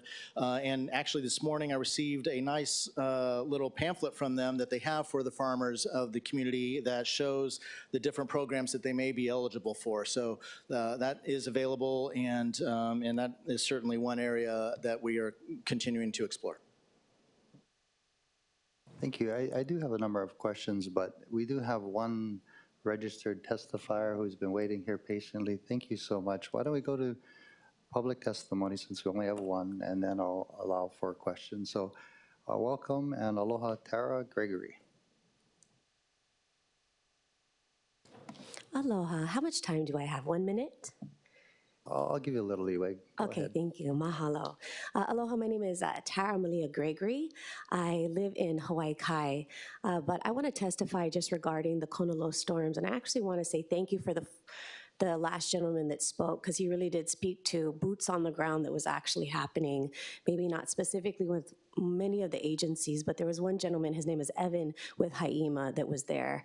But my testimony is really regarding the preparedness and the communication accountability. I know we're here for talking about $50 to $100 million potentially of recovery. But I just want to just share exactly what happened during that time. Based on what we saw, there's this clear pattern of delayed responses and fragmented coordination and lack of boots on the ground of emergency response systems from the city and the state.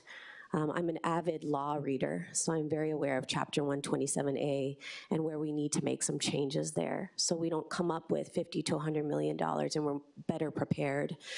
Many of the communities didn't receive the coordinated support they were expecting. It was the lahui, it was the community. So I'm here to testify on behalf of the lahui and the community that are probably in recovery mode right now, from Waialua, North Shore, Manoa, all the way to the west side. My team and I just say team because it's just people in the community, were able to, in East Honolulu, create 4 hubs within 12 hours and disperse not only water, diapers.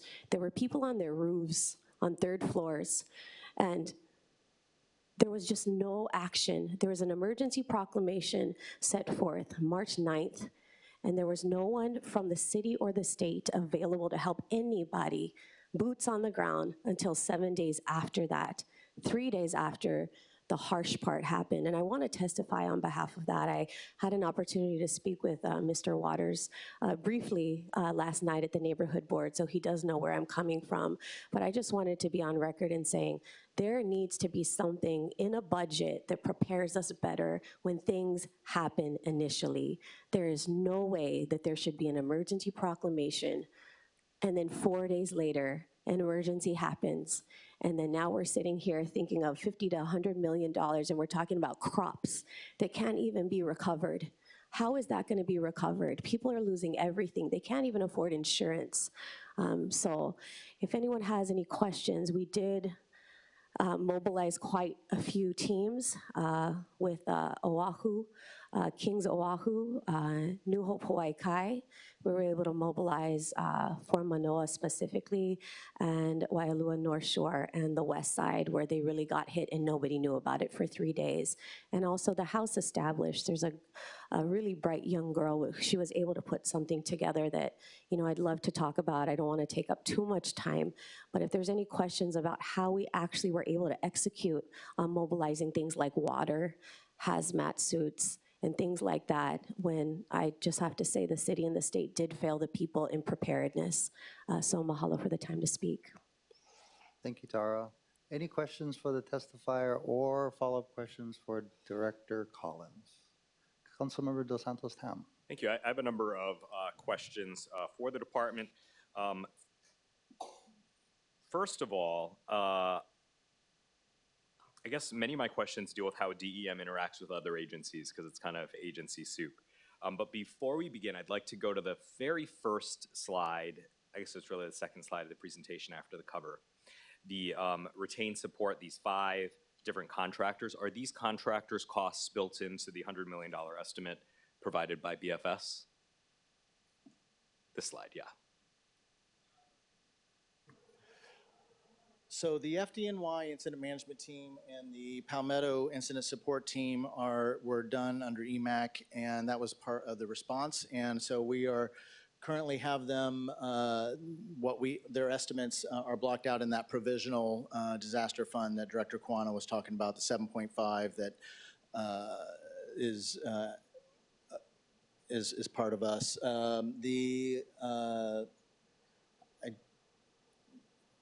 I believe that the Longview Consultants is also in that provisional fund, and then the next 2 have not been procured yet. So we are in the middle of, we actually just working on initiating that procurement, developing the scope of work and that sort of thing. So that has not been identified yet. And so is that procurement going to be part of that 100 million, or is this part of your sort of regular budget?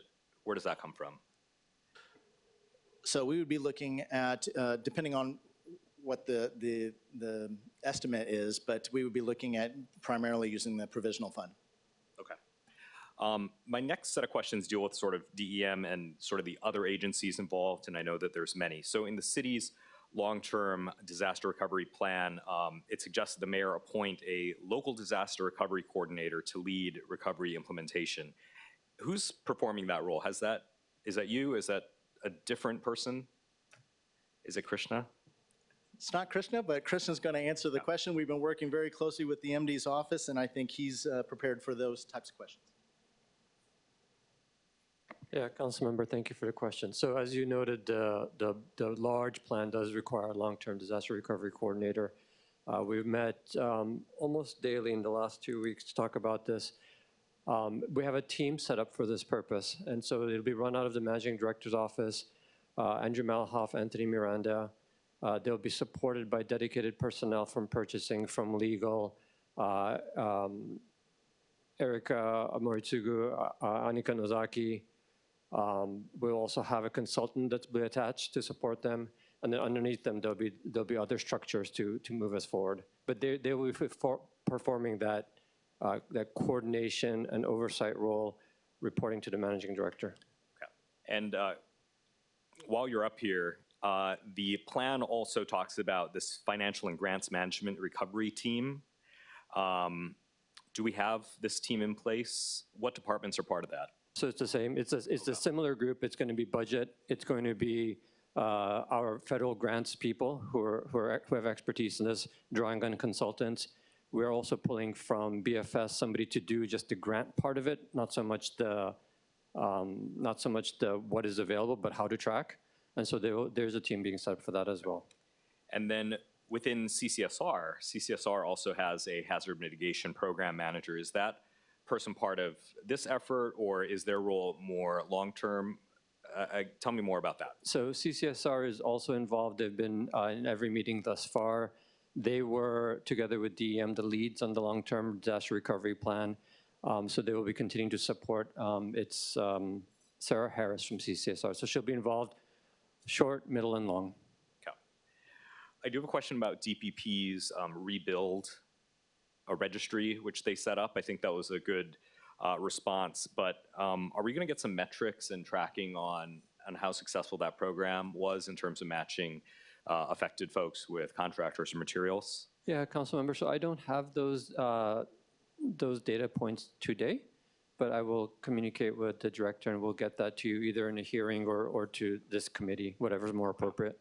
And I guess, is that a role best suited for DPP, or is this a role best suited for DEM? I'm just trying to figure out like where the responsibilities lie after a disaster. Yeah, I appreciate that question. You know, in the immediate aftermath, where we're in that space where it was response, but slowly moving into recovery, a lot of things were put into place at the initiative of directors who are most suited. And now that we're moving fully into recovery, we're going to make a lot more structure around this so that the recovery coordinator will have oversight and understanding of what's happening. We'll make sure that the different roles go to where they're most able to be executed. But in the beginning, it was absolutely DPP, and it was the director's idea. Okay. Chair, I do have one more question for Director Collins, but I'd be happy to turn it over to my No, colleagues. no, please proceed. Okay, my last question for Director Collins is, obviously this takes a lot of folks in a lot of different agencies, as the Deputy Managing Director mentioned. Within your department, back in March, I'm trying to remember how many vacancies there were then. Are we fully staffed at this point? Or how many vacancies currently exist? And do we have a plan to fill those by June 30th?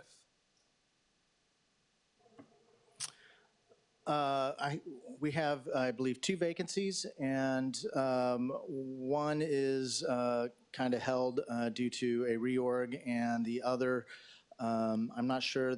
I believe that we released it for internal candidates first. I'll have to double check with the admin services officer on its status there, but I think that's where we're at. Yeah, I pulled up the your March budget presentation, which listed 4 vacancies. So if you're down to 2, I guess that's a good thing. So thank you. Thank you, members. Thank you, Director. We have the local hazard mitigation plan, the comprehensive emergency management plan, and the long-term recovery plan, which we could spend all day on talking about. But I want to just focus on one issue, and it kind of ties into item 2 on the agenda dealing with stream maintenance. There's a critical time, I believe, at 8:25 p.m. on KONA Storm 2, that Kaukonahua stream gauges surged 2 feet in 2 hours. That was a key warning sign. The storm gauge near Otake Camp, the primary early warning indicator for Waialua flooding, recorded a rapid 2-foot rise. I think Civil Beat's investigation later finds that city officials had access to this data but did not escalate their response. I know you had testified previously, and you did as well on Tuesday, I believe, that it's only as good as us monitoring it. So my question is, does the DEM have a list of critical streams and waterways that need to be monitored with stream gauges?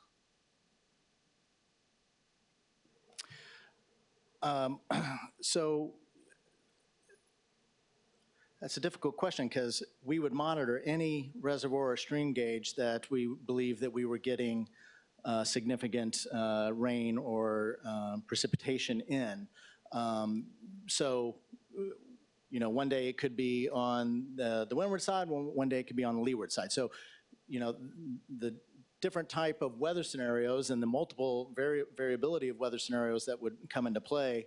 Sometimes reservoirs or streams are something that we need to monitor because they're high, because we've had a lot of precipitation, versus other times they're not. So depending on the reservoir and how much water they've received and they're discharging and that sort of thing, we try to evaluate all the different scenarios, identify where the risks are, and monitor the risks. We don't really monitor things that aren't at risk. Well, we know Kaukonahua stream, right, is a known stream that's overflowed. We talked about it at our last hearing. We know that in Manoa, that stream overflowed. We know that in Wailupe stream overflowed recently. So I personally know of at least those streams that we should be monitoring. But there's got to be more streams on the island that should be monitored, if not all of them. But I'm just curious. I mean, you may have answered the question, but it sounds like DEM does not have a list of critical streams that should be monitored. Is that correct? Well, I would say that I don't accept the premise of the question. We monitor all the rivers and streams. How do we do that? And when rivers and streams are determined to be significantly impacted, we start paying a lot closer attention to them. So how do we do that? First of all, we rely on the National Weather Service. They are 24/7 watch office, if you will, and so they allow us, they alert us with things like flood watches and warnings and advisories to let us know when we need to start paying attention to certain areas and so forth. And then when we activate the EOC, we have the gauges up, and we're monitoring them, and we've made even some enhancements since Honolulu 1, that we now have a dashboard in our VOC system that automatically brings in through an API all the different streams and lets us know when they go up and down. That being said, we also have to understand that the system has limitations, and those limitations are this very stream that you're talking about went offline at a certain time after midnight and was offline for 12 hours. Some of these systems don't update. They're supposed to kind of update every 15 minutes or so, but many times they'll go 90 minutes without updating, at least within the system. So there are system problems that I appreciate Civic Beat's report there, but there's no way to know that we were in the EOC and at such and such a time, this particular stream gauge updated at a particular time, because there's incredible instability with the amount that they are actually reporting or updating on the internet. I think what you testified to previously is that you didn't know that KONA stream had surged 2 feet, right? Because that wasn't being monitored. Well, I don't, yes, it surged starting at 8:30 p.m. It was at its lowest that it would be before it starts climbing. And then that stream climbs for over the next 4 hours until, again, it goes offline at about midnight 30 on the 20th. And so, at where it was at 8 feet and adding 2 feet, it still wasn't anywhere near a situation where we would, evacuate for or anything like that. Only until, in that 11:30, 12, 1 a.m. hour do we really start seeing, overtopping the bridges and so forth. So at 8:30, it's at, it hadn't really significantly started raining yet. Were you aware of this, though? I guess what I'm trying to get at is, and this is going to tie into number 2 on our agenda, maybe we should be updating our technology to get these push notifications, right? So what you're telling me is that there is a gauge on this stream, right? It's known to have flooded this area, but you don't get push notifications. It's something that you have to actively go and look at, right? Chair, if I may also just join in this discussion. We've previously shared that the EOC environment is a dynamic environment, it's a kinetic environment. And I think when people think of stream gauges, maybe they're envisioning something that's constantly changing and popping up on a screen. And as Dr. Collins has shared, that's not the case. And maybe there are technological improvements. What I'd like to offer the council is that at Dr. Collins' urging, we are going to be doing an after-action review. We're going to hire a contractor to do that. So the questions you're asking are important questions, and those answers will be coming through this independent after-action review that's going to be contracted through the MDO. So what I would urge is that there are a lot of questions. Dr. Collins has as many questions as anybody else, but we'll be doing that after-action review to get to that. No, I appreciate that. When can the council expect the after-action review report? So we're currently surveying different vendors that provide these kinds of services and accepting a quotation on a scope of work. We've gotten several estimates back. Some are very high, and so we may be evaluating that scope of work and either bifurcating it into different sections or slimming down the scope of work, and those conversations will go on, and we'll continue to go through the procurement process when we find a vendor that is within the price point that we're looking for also. Okay, so when can the council expect the after-incident report? So these things take time. Your best estimate. Yeah, so I believe in the scope of work that we have right now, it's a 285-day process, which is why we decided we may want to bifurcate that, because there's a lot of answers that we want sooner rather than later. But some of the scope of work is a in-depth study of the watershed system, and that obviously takes engineers and time. So we're looking at different options there. Well, I do If want I to may bring, add, Chair, Oh, sorry, go I ahead. appreciate there's an urgency to this, and I appreciate that we want answers. Dr. Collins mentioned a relatively large after-action report review. There's a component of it which is the incident itself. So that portion of it will prioritize and speed up as much as possible. I don't have a hard date for you for when it'll be done, but as soon as we have a better idea, we'll let the council know. Okay, you know, in July of 2025, there was a tsunami warning. Did we complete the after incident report for the 2025 tsunami? We do have that report. It has just recently, since we've been dealing with the KONA low, it's recently come in. We have accepted it, and we have, I believe we've even paid the vendor now, but we have not published it. I've not even seen it. So, but I know that it has been completed by the contractor. Okay, when can we expect that report? I'm sure that we'll be able to release that in the next 30 days. Okay, thank you. Do you have a list of heavy equipment and high water vehicles and operators that can be activated in the event that this happens again? Because what we heard from the community in Wailua was that they basically did it themselves, at least at first. But just for future storms, do we have a list? Do we keep a list of these high water vehicles and operators? I do not have a list of high water vehicles. We know that we can depend on what they refer to as Clifford by HESD. It's the big armored ambulance that they have that is basically qualifies as a high water vehicle. So we know we have that inventory within the city and county of Honolulu system. The rest come from the Hawaii National Guard. And so I'm sure that they have a list, and when we make those requests, we typically have a National Guard liaison in the Emergency Operations Center, and if they are not, then we certainly can just talk to the liaison at the State Emergency Operations Center. They have their current list of resources and assets.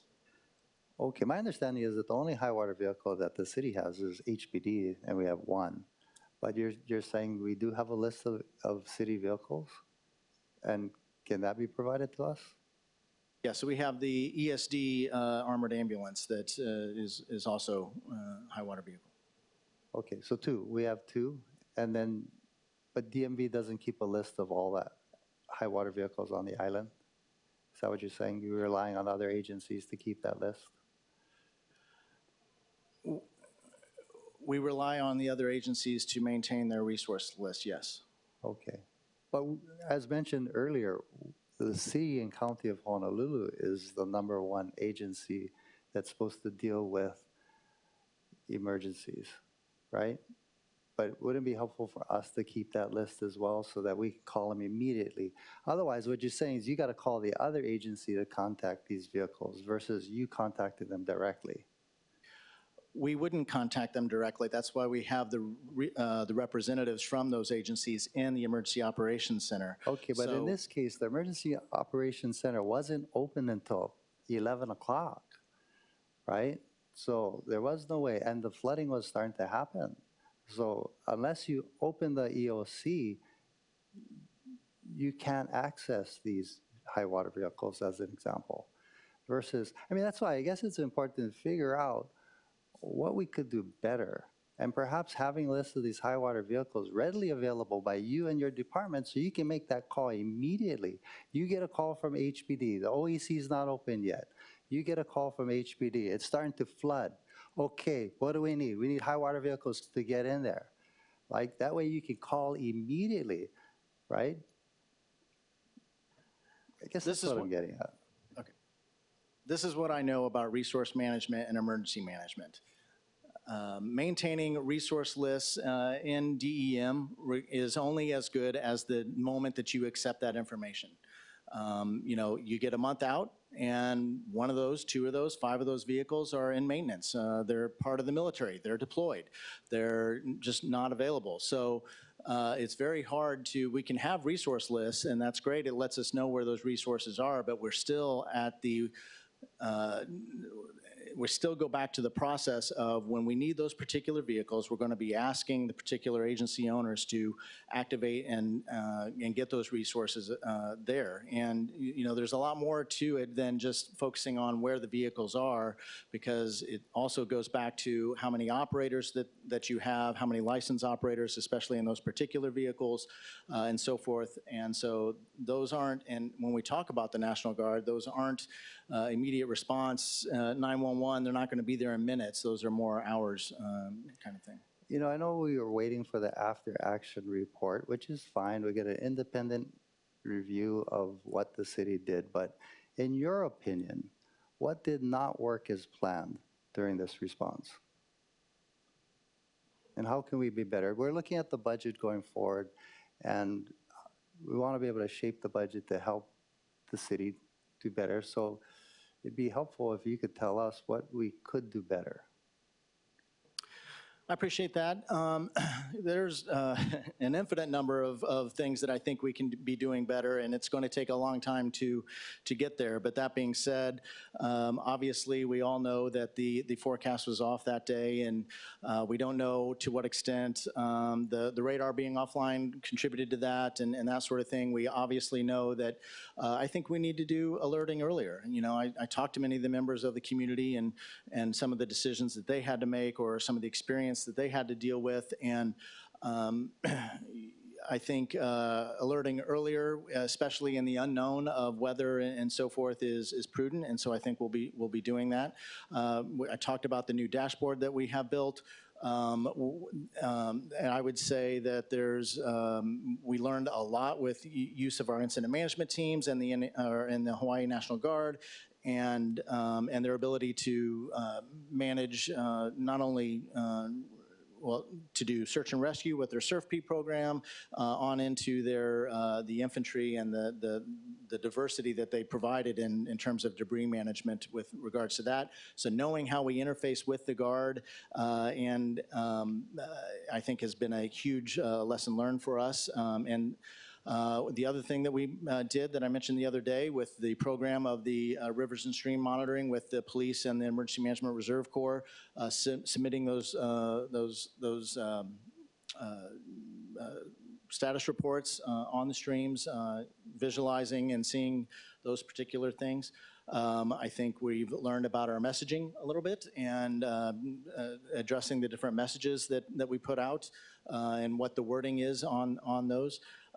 So, you know, there are so many different things that I think that we can improve, including, you know, our planning processes, the way that we even shifted our operations in the Emergency Operations Center, developing an incident action plan is another example. So we've done a lot of changes already. We're going to continue to make changes. We're going to continue to look at opportunities. We talked yesterday about an AI hazard detection system to help us out with that. I know that HOHONU is here and going to do a presentation, which, you know, they're a part of the overall plan that we want to kind of put together. So there's a lot of opportunities for the things that we're doing in terms of training, preparedness, planning, and exercising, and improving our systems and our resources.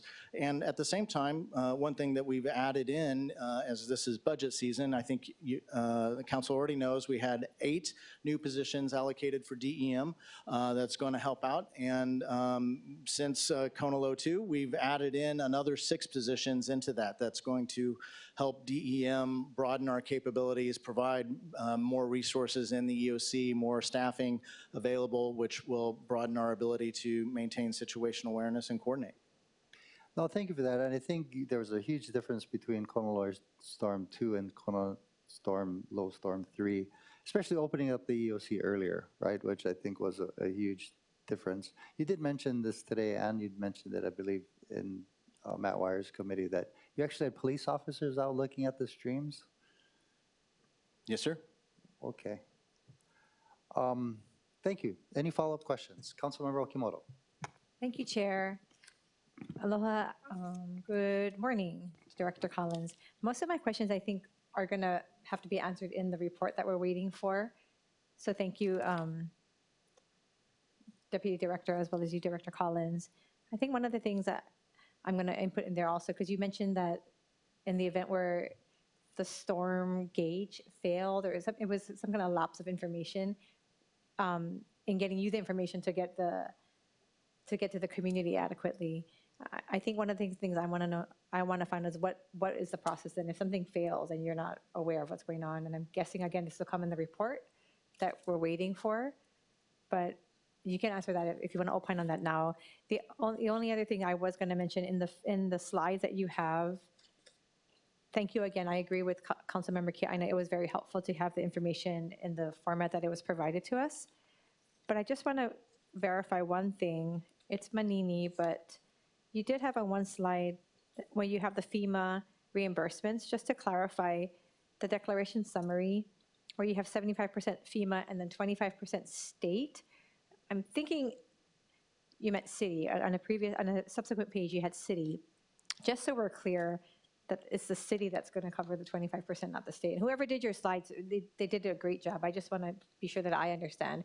We're looking at city funds, correct, not state? I think I know where you're at, and I think I know what's happening. And I think the 25% on individual assistance is provided by. Right here. The declaration summary. Just to be clear, because 2 pages after that, you do have the standard cost share for the public assistance, it's not individual assistance, but I'm assuming when we've been talking numbers, it's 75% federal, 25% us in the city, not the state, just to clarify. Yeah, so typically we are on the hook in the public assistance realm for 25%. So that's okay. On us. Okay. What I think is, I haven't found where you're at, but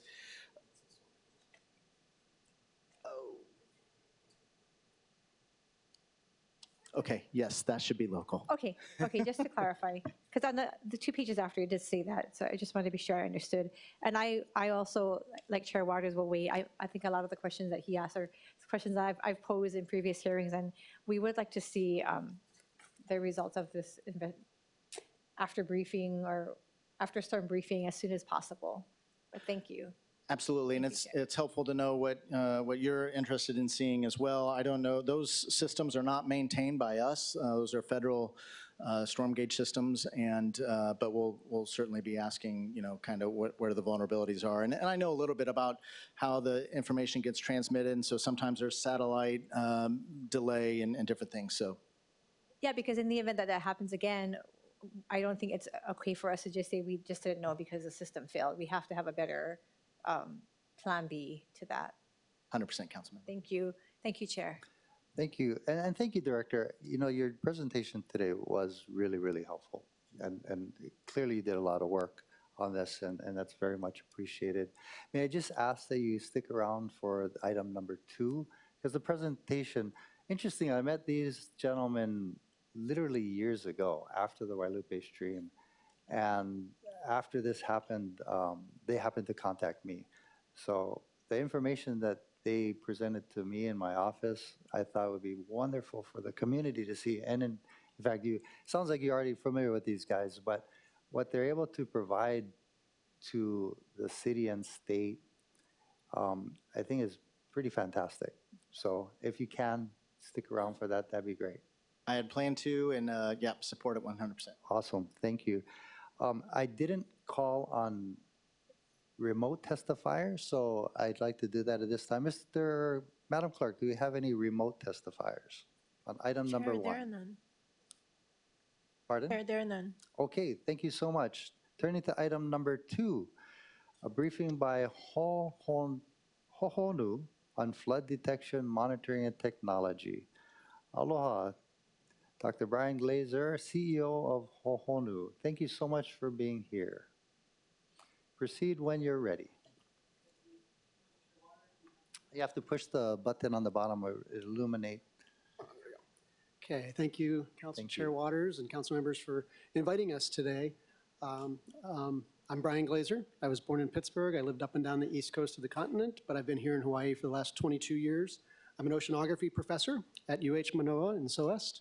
And going on about 12 years ago, we started developing technologies in my lab, funded by NOAA, funded by National Science Foundation, and funded by philanthropic donors, to understand ways to adapt technologies that were emerging and lower cost without compromising on the rigor that we put in as academics. And we saw there was a demand for that, and the University of Hawaii encouraged me to think about commercializing. So we launched HOHONU in 2019. We're a Delaware C corporation. We're also public-private. The University of Hawaii is a partial equity owner in the company. There's a lot of unique things that put us here in front of you today. I'm going to tell you a little bit about that. Okay.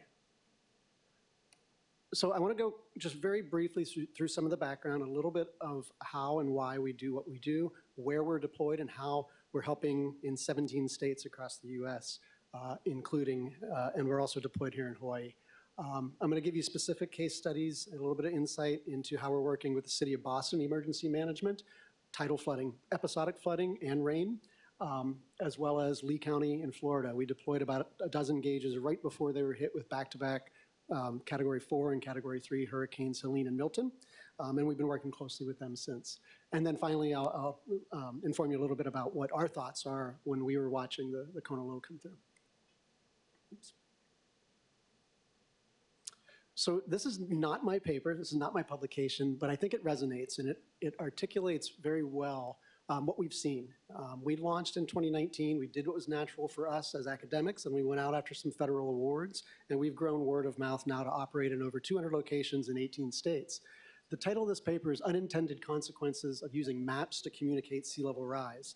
This paper is specifically talking about the public's typical inability to really contextualize what does sea level rise for 2100 mean. But what's interesting to us is we're seeing the same thing with these three bullets. Coastal residents don't really understand the complexity of coastal flooding until it's hitting them and impacting them right away. And some of that is just a lack of information or lack of knowing where to get the information. A lot of it is an inaccessibility of the information. So folks who sit down, write papers, graduate students, and move on to the next project, we know how to get it, but we may not be most effective and efficient at giving that information to policymakers and decision makers, and certainly not at getting that kind of information into the general public. So what we do is we take a different approach. Rather than provide a map with a heat map and large uncertainties of where and when and how much water is going to occur, we deploy these. So how many folks have ever sat next to or stood next to a NOAA tide gauge or a USGS stream gauge? Right? I'm the only one, right? It's not surprising. When the federal government installs a tide gauge, it's a $300,000 endeavor. It's very expensive to maintain annually, and there are fewer than 300 of them for 95,000 miles of US coastline. There's only 2 here on Oahu. When you move inland, it's even worse for USGS. Fewer than 1 stream gauge for 450 miles of US surface waters.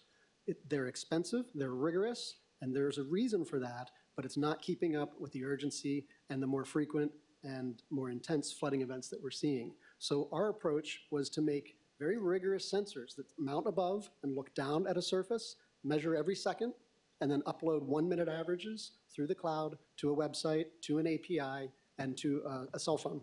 So in your packets, in the purple folders, there's a QR code. Anybody with an iPhone can download our app. This is free, freely available. We ingest all federal data, NOAA and USGS, and then we also supplement that with our own installations. We never charge for just looking at the data.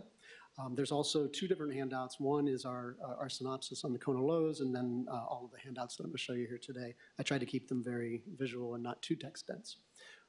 So being an academic, a bit of a control freak, we build these in Manoa at the Manoa Innovation Center. We maintain what sensor is the right fit for what locations. We have been working on the technology inside the tube for over 12 years, and it's fully self-contained. So that means that it's very easy to deploy. We FedEx these second-day air to the continent. Installers will remove the magnetic clip, and immediately the sensor is working. We give them standard operating procedures about how and where to mount them, and immediately there's that sense of instant gratification that they're immediately receiving data from something that they feel connected to, rather than a $50,000 or a $300,000 NOAA tide gauge that maybe feels as foreign as Mars rover technologies. That's not where it stops. There's a hardware component, but it's also accessibility of the data. So again, if it's easy, if it's in your pocket, but also maintains the rigor that emergency management needs to never look at our website, but just ingest the API data and then fold that into their own dashboards or internal or GIS tools, we need to be able to maintain that as well. So we work with National Weather Service. In Florida, all of our sensors, there's about 50 of them throughout the state of Florida, are hosted on water.noaa.gov. So this is, again, a couple of sample installations. Several years ago, the organization Purple Maya received a federal appropriation from Senator Schatz's organization. We worked with Purple Maya. We worked with about 24 different local IA fish pond restoration groups throughout the islands, pictured there in the middle. When that funding was exhausted, we didn't turn any of the sensors off, and so the Keawanui at Molokai sensor was still there. We saw a really interesting signal through these Kona lows, and it matters. If these kinds of rain events happen on a high tide, a low tide, a higher than normal high tide, it matters for Waikiki, it matters for fish ponds like these. Pictured on the left is in Pinellas County. This is at an elevation like, approximately thinking about a Cat 3 hurricane, and then kind of hidden on the right there. It's no longer just a tide gauge because it is so cost effective to deploy. That's downtown city of Boston and Chinatown. 90% of the time, that sensor is looking at distance to asphalt, dry land, until it's not. And then it's triggering, and you want to know if you're sending first responders into a roadway, are they going into 1 inch of water on a roadway, 3 inches, 6 inches, 12 inches? What are the assets that need to be deployed? When do we think about rerouting emergency responder traffic or evacuations? So there is the ease of the hardware installation, but again, it's really beyond just observations and points. It's really thinking about how users are using it, and accessibility of that data is as fundamental to anything that we do. I'll just quickly flash this, and it's in your handouts. These are the kinds of clients that we see. Again, we're working in 18 states, over 200 locations across mostly business to government. We're working with cities, counties, towns, municipalities, a lot of emergency management departments, public works, utilities. We have a sole source contract with the state of Florida Department of Transportation. And by the way, you're a University of Hawaii professor, right? Correct. Okay, good.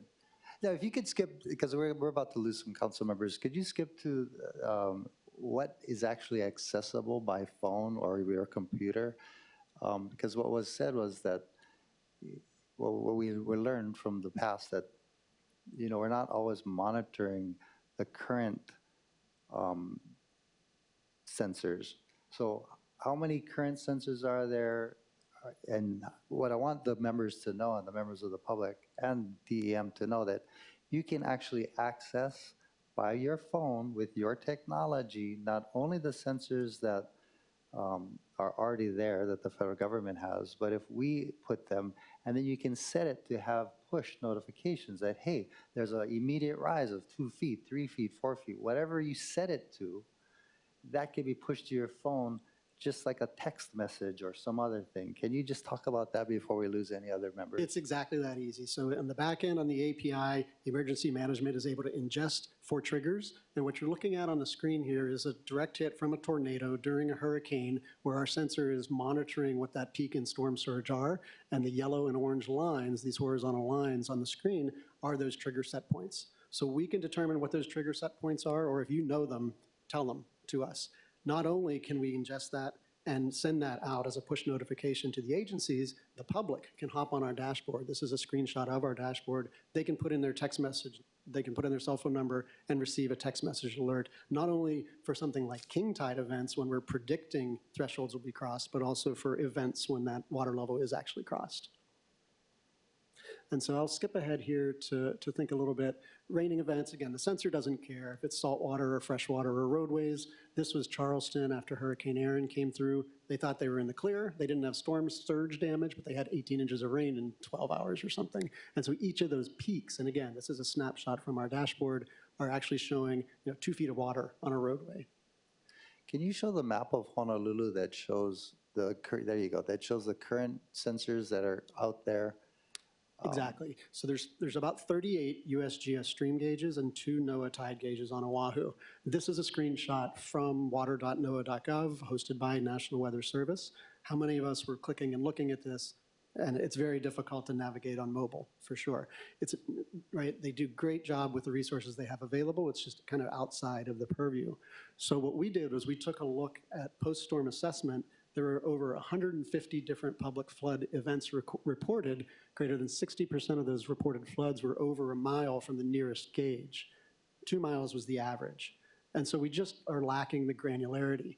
This happens to come from Maui, but could have happened here on Oahu just as easily. We aren't paid to deploy sensors in Hawaii yet. But these are two of the legacy local EA sensors. And what we see here is that we captured in between the first and the third, that second KONA storm, we knew immediately how quickly it had risen and then crossed a threshold from the first KONA storm. This was over an hour before that roadway was actually closed. So again, DOT did a great job, EM did a great job, but this is the kind of situational awareness and intelligence that we can provide in real time to help move more quickly. So instead of needing to send officers out to say, hey, look at this stream, how close is it to overtopping? You open your phone, you open the API, and you know this information in real time. So currently, there's 38 USGS stream gauges on Oahu. There's 48 sites that have been abandoned. So at one point or another in the last 100 years, USGS had stream gauges at 48 additional sites. They've typically, because of budget cuts, have been abandoned.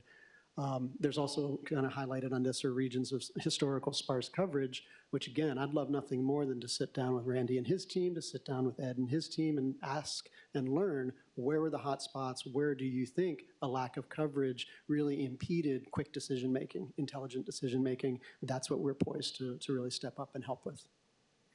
I certainly won't go through this slide on the screen. But if you could back up a minute. So Sure. This is on your website. You could click on any one of these monitors and see real time where that stream is, right? Correct. Okay, and if you know that a flood's coming, you could go on your website, click on this stream and say, I want alerts on this monitor, that monitor, this monitor. So you don't even have to sit in front of your computer and look at that. Although during a storm, that's probably a good idea. But you don't have to do that because your technology will send you an alert. In what form will they send you an alert? Like a text, or it'll pop up on your phone like it's we do? It's a text message. It's a text message alert. Yeah. We're also interfacing with sirens in Texas, for example. Okay, and I think that's super helpful. And then lastly, how much does this cost? I guess you got that right there, $300,000 annually? We could do, again, we want to sit down and think about site selection. Certainly, probably there's a need, a requirement for another 50 sensors in addition to the 38 existing. We could do that for fewer than $300K a year. And your technology currently monitors the sensors that are already out there? Correct. Okay, and that's not going to cost us anything because the sensors are already out there, but your technology actually is currently tracking that? Correct. Okay. Thank you. Members, any follow-up questions? Councilmember Dos Santos Tam, which I think I can appoint you at this point. Oh, no, we have Esther still here. You have to take off. So I will appoint you as a member. Thank you.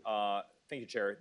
These gauges, are these placed on city property, state property, federal, private?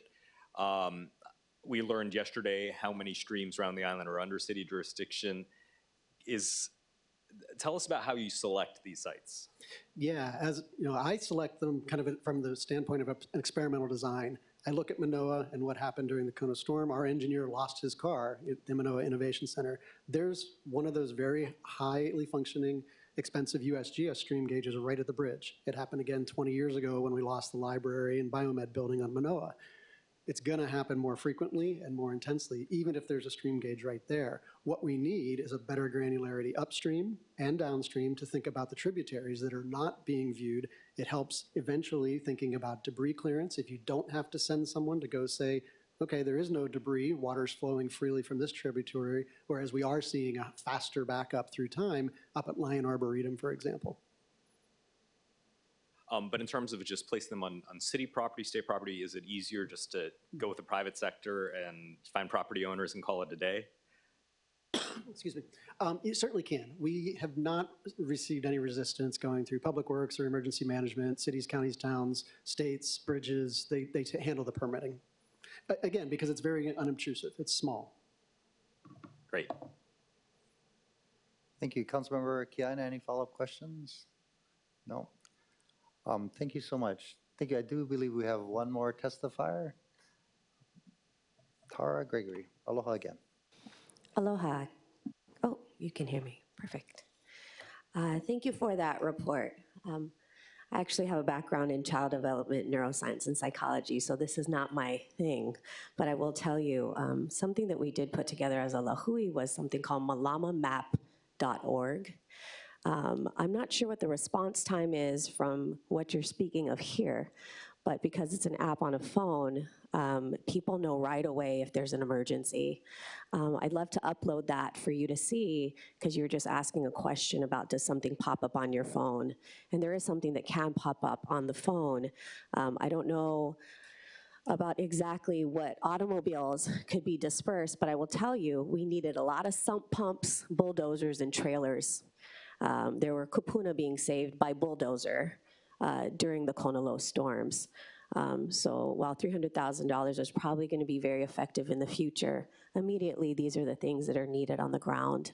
But I did want to take the time to say, can you, if you would, go to malamamap.org so you can upload that and see if you can integrate that. They have all of the sites of the current hubs that are necessary if someone does need help, and also the hubs that are necessary if someone would like to give, whether it's monetarily or if they would like to give some pumps, bulldozers, and trailers. In the event that something happens in the next hour or tomorrow, there's a group of people that know that this exists. So mahalo for the time to speak. Thank you. Members, any other questions for the testifier or for the presenters? Seeing none, thank you. I do have to call for any remote testifiers. Madam Clerk, do we have any remote testifiers? Mr. Chair, there are none. Seeing none, thank you. There being no further business, I'd like to adjourn. Although, can I just point out one last thing? I got a resolution from the Youth Commission, Resolution 26-007, which I plan to introduce on their behalf. I thought it was really timely. It says, urging the city and state to incorporate lessons learned from the Honolulu disaster response into future disaster response plans, to integrate community feedback into post-disaster reports, and to get more community engagement for future disaster planning exercises. I thought that was really, really good. So shout out to the Youth Commission. And thank you, members, for your patience. Thank you to the presenters. Thank you to you, Managing Director and DEM. I know it's been a long hearing, but thank you guys. Mahalo. We're adjourned.